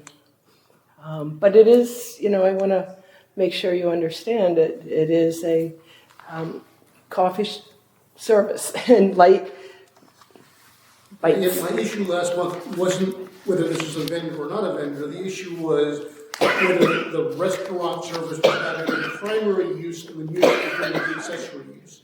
And it is. Working with Gail here, she is now trying to clarify that the music remains the primary with the Usage food of service as accessory. And if that's the case, and you agree that that's the case, then I can let her go forward with what she wants to do. But I think we need a determination from the commission that you agree, as described, that this is consistent with the already approved use. So there'll be no food service unless there's music happening. Is that basically the idea? Well, or we at always least the primary use will be music. I'm Yes. not sure she's promising you that there's not going to be food without music, but I think she's promising you that the predominant use will remain musical. How do you enforce that, Mr. Eric? I guess if people are telling me that there's food and not music, the word will get back to me pretty quickly. I'm not, Add music back in. Yeah. I'm not going to be going there every morning for breakfast, but I suspect if I start hearing from people that there's 40 cars there for brunch service and people are getting food brought to them and there's no music, people are going to hear about it. Obviously, it's in a very easy to find location. So We've always been a very sleepy little place. Yeah, so if this turns out to be the hottest new restaurant in town, I'm going to hear about it pretty quickly, I expect. It's hard to hide when you're two doors And down. we're only a level 2. The license for us through Ledge Light is a level 2 cafe, so And again, I think it's that's where very, they're going to get tripped up. If it turns out they start making food there because the demand for food is so high, that's probably yeah, where and we would stop that too, because we don't want to go beyond, we don't want to be a full service restaurant by any means. We're really about the music, but the demand is there just to be providing the kids with something after school, snacks, or an early morning breakfast, But see, that's the problem when you say that as opposed to what it says here. Yeah, that's. If you could stop saying that and say what it says here. Well, I don't know. As That's good as that not does what- sound, actually. 'Cause as good as that does sound, frankly. That's, Yeah. but Somebody she would can't get do in the that. middle. The primary use, I can guarantee you, is music. Again, that's going to have to extend even to the morning and noon portions of what you're doing. Yes. Primary use has to be music. So that's what. Yeah. That's so the commitment I No need. saying that you're providing snacks for the Okay. So Eric, I understand why you, that clarification, but is there something that's changing? I mean, her activity is there. Yeah, So, like, what's the, so like, why are you is she for here? us? What Like, did yeah. you notice that changed well- that triggered this? As originally brought to me, it sounded much more like we were having, at least for the breakfast and lunch piece, food and maybe music, and yeah, basically they were changing what the original approval was. And this is an R15 zone, so it is not zoned for high commercial uses, like restaurant type uses. This is not what the zone is. So the previous approval, as granted by the zoning commission, was we'll let you have this music service here, and if you happen to get food with the music, great. But again, music as a primary purpose here was allowed by the zoning commission. So what I've tried to work with Gail to do is reconfigure what she is proposing to emphasize the music piece of it so that you guys can say, we agree this is consistent with the previous approval granted. And that's really, when she came last month, I wasn't sure we were there yet. So I worked with her at your request over the intervening month to try and rework the language so that we were more on the music side and less on the food side. And as part of all that, I pointed out to her that her registration had left Secretary of State, and she's now put that back in order as well. Yes. So yeah, we're trying to get her in the right direction. So you're looking for like an affirmation. No, I mean, all I'm saying A is. determination. It's a Well, yeah, determination by your us. She's not determination gonna is. say what she just said anymore. Yeah. She's not Yeah. gonna say. I think what we're gonna rely on is this piece of paper that she has submitted to us as Yeah. the basis for what is gonna be going forward. This will be laser fees put in the file, and if she is inconsistent with this representation, I will have to take some sort of action to bring her back into consistency with this. Is everybody okay with that? We have nothing Yeah. to vote on. or nothing to? No. No, we're supporting. No, I just want to make sure that, Yeah, We yeah. can I mean, make we're all a, community and I want to We're make is there a sure. supporting Eric. consensus that we agree that this is If it, basically a music foundation? And that's there, and that's supported by the food, but the primary use is music? Is that a consensus? Yeah. All right, we're good. Okay. Thank you. Look forward to do what you need to do. I'll do my thing. Thank you, Eric. Thank you. Oh, we don't want to see you again.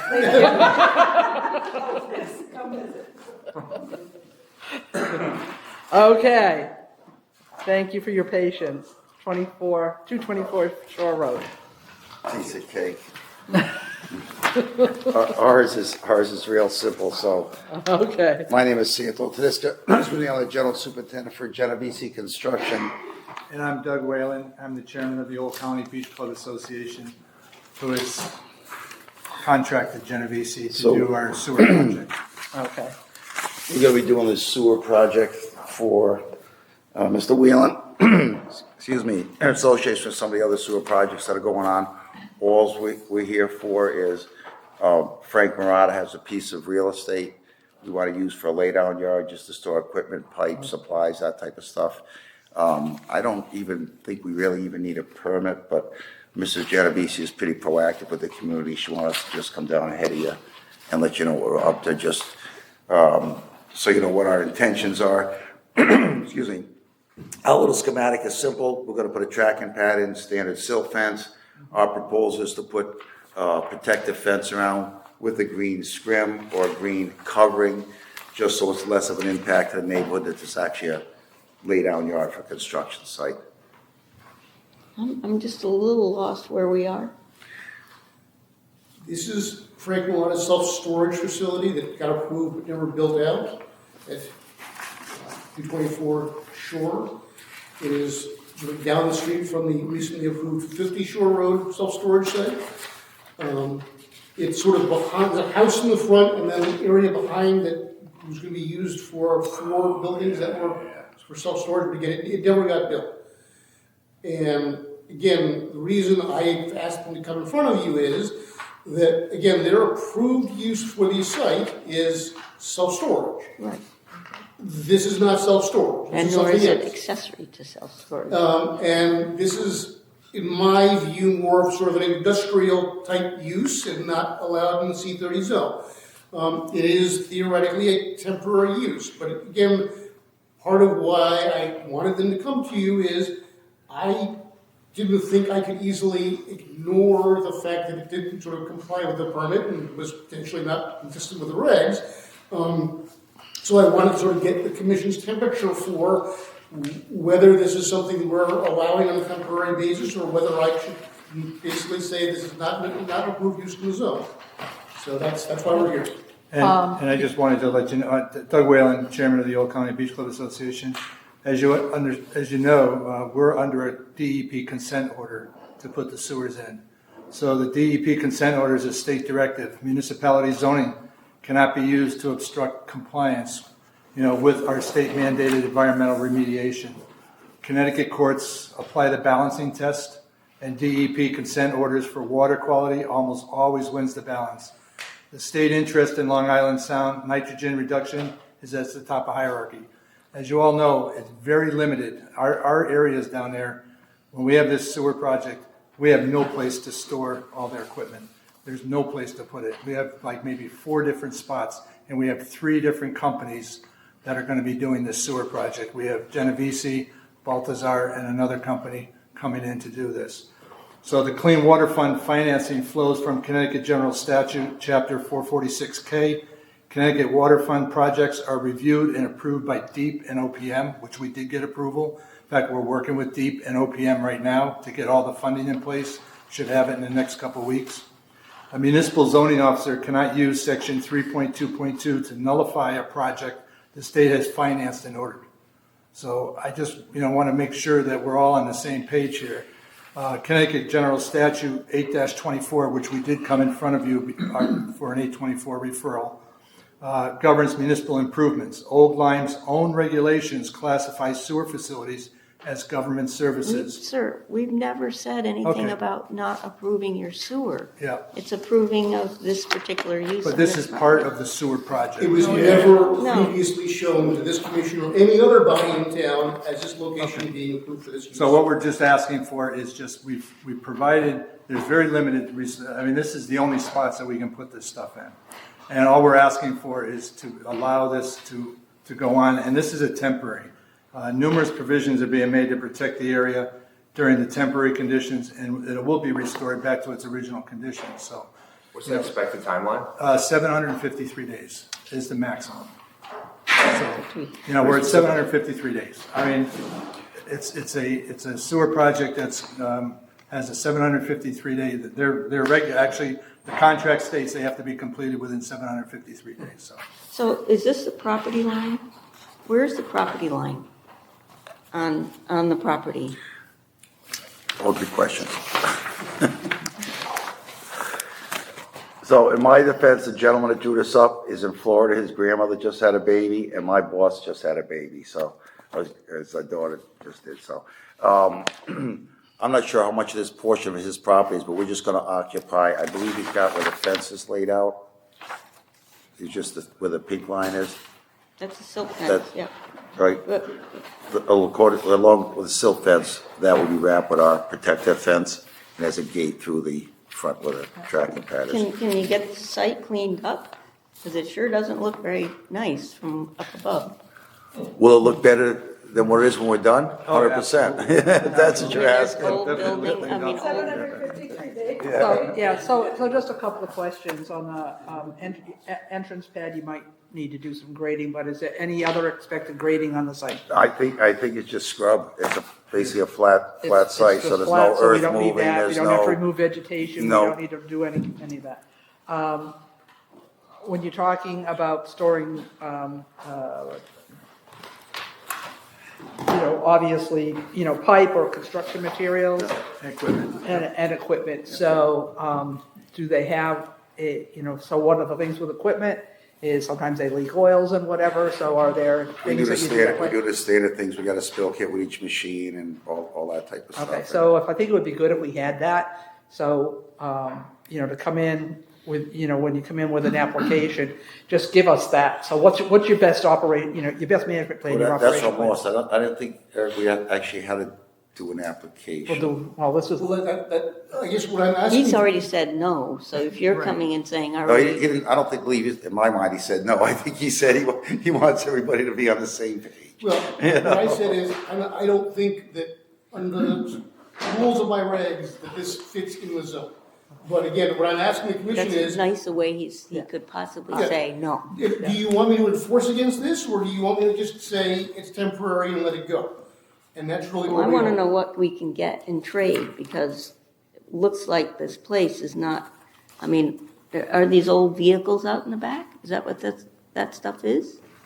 You know what, we don't know, but that would definitely get cleared up because they're gonna be using that whole Well, spot. this is the idea, is that if you can tell us how the town benefits from having this temporary use that really isn't in conformance with the zone, and that this is temporary and it's only for you as a Old Colony Beach to put your sewer in, but And this has been a problematic site too, let's be honest. A previous zoning commission gave Mr. Murata the opportunity to build something he never built. When you say temporary, I don't know if it's gonna be temporary. Well, that's You're where, always gonna well, that's have where this for, stuff there. I mean, Well, if we're for us, going it's to say it's temporary because we have allowed, then I think we should Yeah, have an so, application. I mean, to me, that's a different concern. I don't, I'm not sure I can put them through the special permit process for a use that is simply not allowed in the zone, so I'm not sure what I would tell them the use is. That said, I mean, if you want to essentially work out some sort of essentially informal contract with them saying, we agree to forego enforcement in exchange for which you will do the following. I think that that's a legitimate place to Is go. that legitimate? Yeah. I'm okay with that. Yeah, ultimately, you know, contract zoning is something else, you can't do contract zoning. But what we have here is a situation where if they are agreeing to do certain activities to bring the site up to greater, to make it look nicer, or get the junk cars or whatever else out of there, in exchange for our not enforcing and letting them do this on a temporary basis, I'm willing to go along with that. But that requires, again, coming up with sort of a list of what you think you guys want to make this happen. So if, Take a step so back what? for just a second, 'cause Yeah. I agree, it sounds a lot more like a light industrial use than Mhm. residential or commercial. So, and part of that, the reason for that is to separate out uses that have health and safety impacts. So Yeah. can we just explore, is there gonna be truck traffic coming in out of there? Is there any Yes. pedestrian Yes. access that needs to be controlled? There's no pedestrian access there. It'd just be, you know. There's a driveway, it'll be a regular driveway, yep. And you're also gonna have signs that say truck traffic. Yeah, he's also indicated that, you know, either end of the access and egress, he's gonna have a truck entering sign. You know, we'll put some, you know, standard signs up. We're just trying to expedite his project, you know, because of limited access. Right, so again, just looking at the safety implications for this, what do you estimate the truck traffic is gonna look like? Is it gonna be frequent access? Is it gonna be? I think it's Is it just gonna be all day in while the the morning. project is going on, or are there gonna be trucks rolling in and Storage out at of there? night, What's and it- No, there's probably gonna be some, you know, steady access going on. I don't wanna, you know, it's a construction site. They want us out of there. We wanna get done. We're not gonna be killing it, but there's gonna be, you know, repetitive activity there. Deliveries I will understand be you don't have many received options, there. but Pardon me? Deliveries of pipe will be received there. Oh, we're gonna try to get as much on the job, but you'll get some deliveries there, you know, probably some gravel and stone, you know, clean product in there. So not as much equipment storage as I think the equipment should be really on the job. That'd be more, you know, for pipe and that type of product. What about the mobile construction homes or, you know? A trailer? Yeah, trailer. We didn't even think about that. We have a Connex that we use for our mobile office, but we weren't looking for temporary electricity or that type of setup for that. The house is occupied. No, the business is empty. The building's empty. It's their house. Is that the one we're looking at? I don't think this, it's not, where they're We're on doing that this side. setup area, they're Yeah. off, they're not near Yeah. the house. We're on the side of that. They're just in the Yeah. open lot, that's. Yeah. So this is, I understand that this is residential, it's a different use, but I'm looking at, can we waive the zoning restrictions, make a decision, you know, for temporary use? Yeah, this is more like a ZBA type thing. Yeah, Not a, I know, well, that's why I'm asking, because I think this is what I feel, it's like, it's very hard to just look the other way and say like, oh, if you guys do all this, we won't enforce zoning, because then we get a complaint from a neighbor, and now where are we? So I don't like that. So I'm looking at, is there a way, and whether it be ZBA or us, is there a way to say, oh, we're gonna, you know. You're not gonna give them a use variance, so no, your ZBA can't give them a use variance. Okay. So, they're not going to ZBA. All I will say is zoning enforcement is a discretionary tool, okay? I don't have to necessarily enforce against every activity either. We can't endorse that. So the question is, if I am not going to enforce, why am I not enforcing?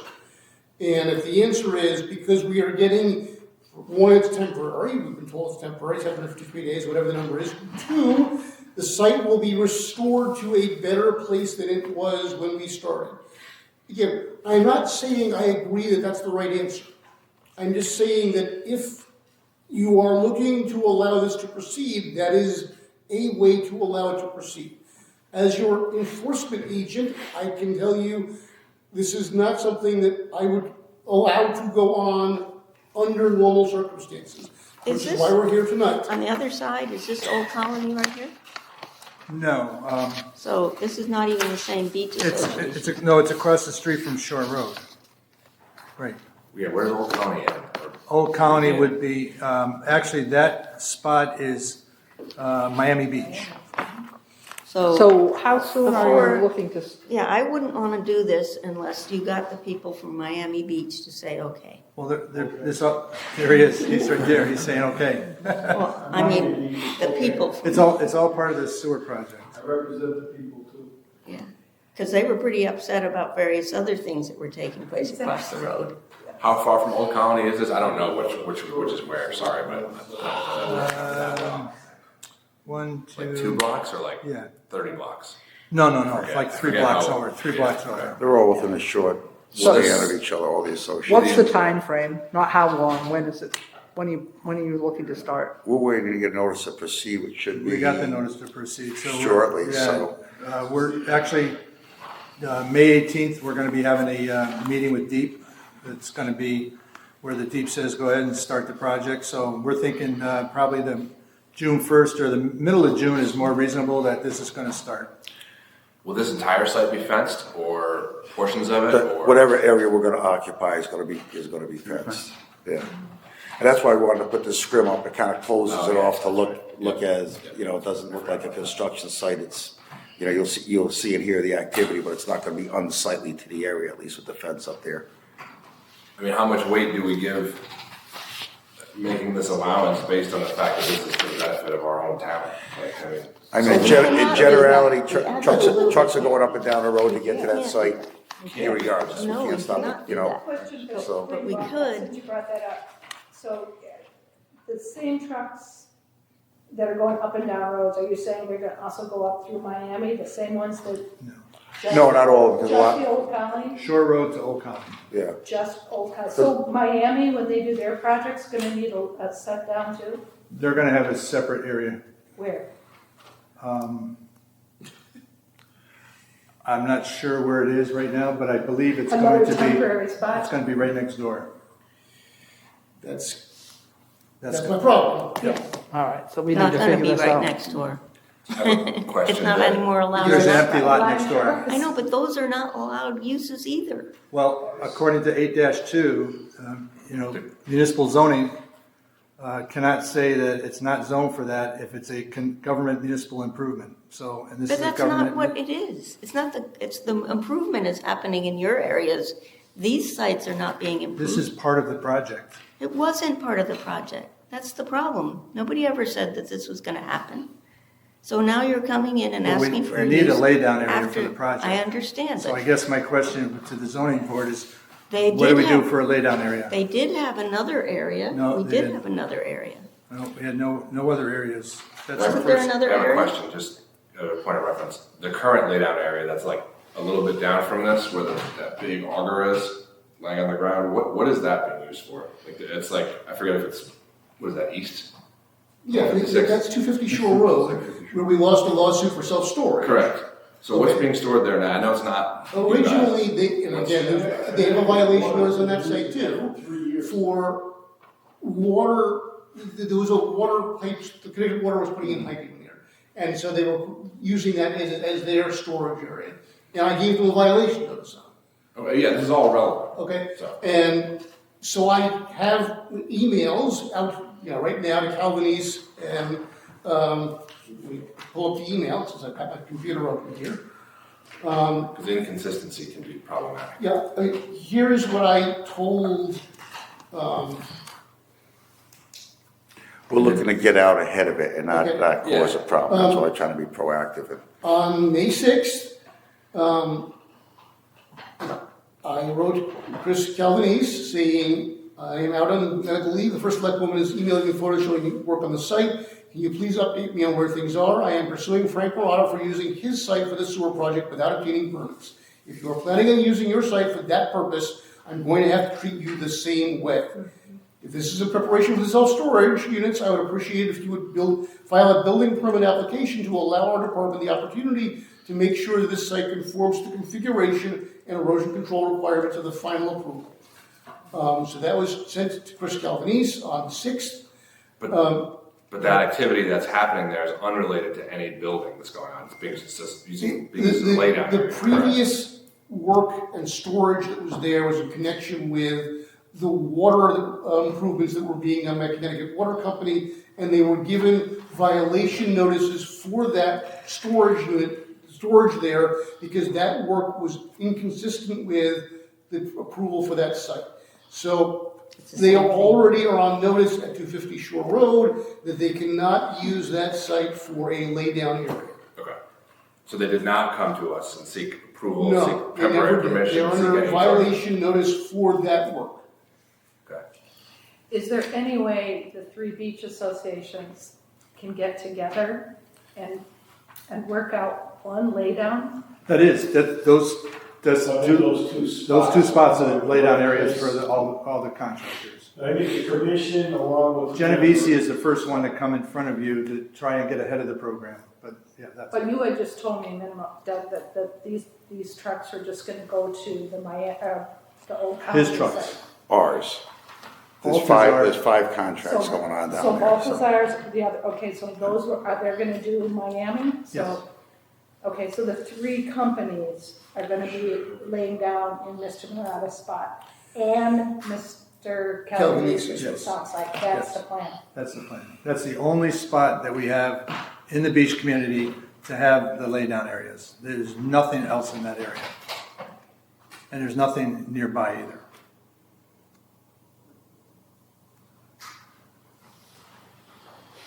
Wow. Wow, yeah.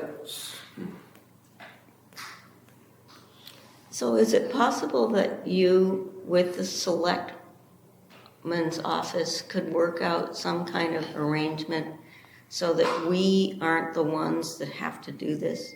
Because you understand the precedence and that when you do That's it. fair. Because we're really not trying to hurt your approvals. We've approved that. Right. But this issue just didn't come up. And of course, when you look at this particular property and say, we like to do it there. It would require us to then approve it in the future. Yeah. Repeatedly. For a temporary use, yeah. And this is Well, all it's we're a asking for is temporary use. It's a temporary quasi-municipal use is what I'm thinking, that it can be, you guys are supposedly We are municipalities. and- municipalities by charter. Yeah, but I'd still like it to be. Unless the usage isn't contingent on the fact that we leave it in a better condition, whatever we deem We that can't do condition. that, because we can't say that to Oh, everybody. I thought that's what you were asking earlier, is Well, if there there was some was way we this could improve it. discussion, this is discussion. Our commission, we have regulations and we're supposed to adhere to them. It sounds, we know what you want. But it isn't in our regulations. It is not in our regulations. It's not in the approvals. And it wasn't part of the approvals. We know what you want. We don't necessarily disapprove of what you want. So I'm wondering if in connection with the town government, of all of the town, that you could work out some kind of a deal where it could come to us as a temporary non-enforcement for Eric, but not be an approval by this commission at all, so that we're not breaking any of our precedences at all, but just a deal that you make. And, to me, what we want Eric to do is see if we can get the site cleaned up, because it'd be a perfect time to get it done.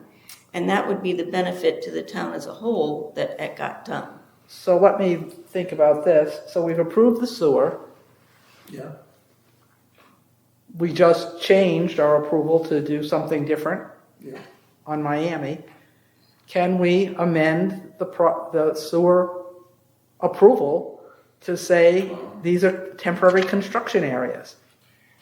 You could. Because that would get We don't into, have anything in our zoning regulations. well, that allows us gets into to the do it. municipal improvement piece that he's talking You about. change their application, I guess, right? Section 3.1C, 5.1, 5.2, government services, public utility facilities, and 6.1, 6.2, trailers, construction, storage, office available by zoning permit in every district. So I don't, That's what I'm looking at. Can we look at that? I guess the only problem with that is, as an amendment to their special permit, it would require application, public hearing, notice, whatever, that's putting you 3 months out. No. And they don't have 3 months. No. That's really, at this point, this came to us moments before they're about to get started. Why is it going to be 3 months? Because I don't have an application. Yep, so they have to do an application. So they And get, you will receive it at your June meeting, you will hold public hearing in July. I publish notice after the July meeting that puts them at essentially beginning of August to get the work done. so we couldn't hold a public meeting in June, a public hearing in June? If I don't have an application, I don't have Well, a I'm legal saying notice. we get an application. You haven't, traditionally, you receive it and set a public hearing. applications are received at the first regularly scheduled meeting following its coming into the office. The next regularly scheduled meeting is not until then. If you want to, at your special meeting, choose to receive it at your special meeting, I guess you can do that. If it's on the agenda to be received. Well, I'm trying to look at how we facilitate this and then how we do it legally. Because basically saying, okay, we just don't want to hear about it because this is what I'm looking at. We have a neighbor that all of a sudden makes a complaint and then they're coming to us saying, why are you allowing this under zoning? So I'm looking at the legal thing is to amend if, looking at, I'd like to look at that statute, but it seems like the best thing is I can leave to this legal. with you. These are all the Yeah, statutes. I was gonna say, would it help if we got an opinion from our council that the state statute applies and we need to do it? I think so, and I That also would think give we us need some- some assurance. Yeah, What I other think, laid out? let's look at that, and then I don't see why we, Beach associations, you guys gonna be parking trucks in there somewhere. and just setting a public There's hearing, no- there's no we big can't- deal, we there's can do no- that. we have no areas. We've got multiple meetings coming up, we can definitely set a public hearing. We can add that one thing to the agenda to set a public hearing. If we had for an June. opinion that the state statute was dominant in this, then. Yeah, that I mean, gives I us don't know that. what else to do, but I would prefer doing I have all the state statutes listed there, you can look them up and. a legal. It says We that would- zoning doesn't, allow, it doesn't allow zoning to override state mandates. Well, then why are you here? I mean, and then Eric could have just. Because said- all he was trying to do is, he was trying No, he's trying to to work, do the. trying to work with. And again, what I would argue is what Gene has argued, we're not interfering with the use that DEP has mandated, which is putting in the sewers. No one up until a week ago came, or 2 weeks ago, talked to me about the laydowns. There was nothing in any of this for 2 years leading up to this that talked about that. We understand that. And therefore, I don't But that's where if they came back to us with amending, so this is where this what would apply. If they came back to us with an amendment to the permit we gave them and we didn't do it, and this is the only place they could put then by not allowing the temporary construction So site, if we we would get- be in violation. If we can get our council to confirm that. I will talk to Matt about Yeah. how that would work. I would be satisfied if we can get that, our council to confirm. Then that. we're all off the hook. Someone above our pay grade Well, can we make a don't like decision. precedent because it gets brought up by the next person. And that's the reason we're here, is we don't want to go in there and then have neighbors complaining and start off on a wrong Yeah. foot, which I And don't get again, on. that would Appreciate require, But you'd have again, to, all three associations presumably to come in for both locations Yep. with an amendment to the sewer approval process to say that we Can need you do to that? include this in. So, yeah, Then- application, special Well, permit. we'd like to get the attorney's opinion too, and we're gonna get our attorney to look at it too, and so review it. let's do that first. You get And Matt we'll have our to give us an attorneys send opinion something to you guys. if we could do that by them reapplying and saying this is our laydown areas, that it is temporary, no more than 2 years. 753 days. Yep, And there's no way to supersede the whole reapplication process with just his opinion, correct? No, because again, That's a lot. we have an approval for this project. The approval doesn't cover these two lots. So if you want to include these two lots in the approval, I think you gotta go back and reopen that approval. I don't really see. I think it's the best way to do it. Okay. Because otherwise, I don't know, I think it just puts you in a real bind, just saying like, No, I agree. And again, Denise, that's why they're I'm here. trying to protect, but how I is think it, that's how not a is good it, place to put my our question is, staff. how's it temporary use zoning? And It's the temporary neighbors, use. neighbors have a Because Temporary uses. temporary uses, all use is zoned. I mean, This 753 house days is here not just temporary. temporarily. That's awesome. Okay, my regulations talk about temporary as 90 days or less. You are 753 days, which is some factor of 90 that I'm too tired to calculate. Right. But it's not, 2 years does not qualify as temporary under my zoning regulations. So that's why we need to go back and figure out if we can. So if we're all agreed that we'll proceed this way, because it's past our deadline, Yeah, so do you understand what we're going to plan? I will try and reach Matt tomorrow and figure out the best way to move forward. All right, thanks. And I All right, can thank communicate you. that to you. And what I will then do is, if you guys need to get an amended application in for these sites, I will let you know, and then you need to get it to me as quickly as possible so that I can get it in front of my commission and get the ball rolling, because there are publication deadlines on both ends of the perspective. And I think we need to have the application reflect all the companies, right, not just your company. Yeah, again, The we 753 days or Look. whatever needs to apply to all of them, right? I mean, honestly, the parties that I need to see are the 2 property owners and the 3 associations. The builder piece of it can come in and talk about it, but the applicant needs to be the associations, and the owner needs to be the 2 owners, and that's how the application needs to read. These guys, God bless them, they're doing wonderful work, but they're not the actual applicant here, because the applicant needs to be the associations. But Eric, if Mr. Calvanese says no, because he plans to build his project within those million days, and so that is not a laydown site, do you have enough room at the Mirada site to run the whole project out of? I suspect my understanding All right, is. let's just so we can get through the rest of our agenda. So, thanks everyone. River Cloud Rep, do you have anything you have to tell us tonight? No. Okay. We'll save that for the special meetings. Okay, approval of minutes, approval of the April 13th minutes, can I have a motion to approve? So moved. Second. All right, any discussion, any changes?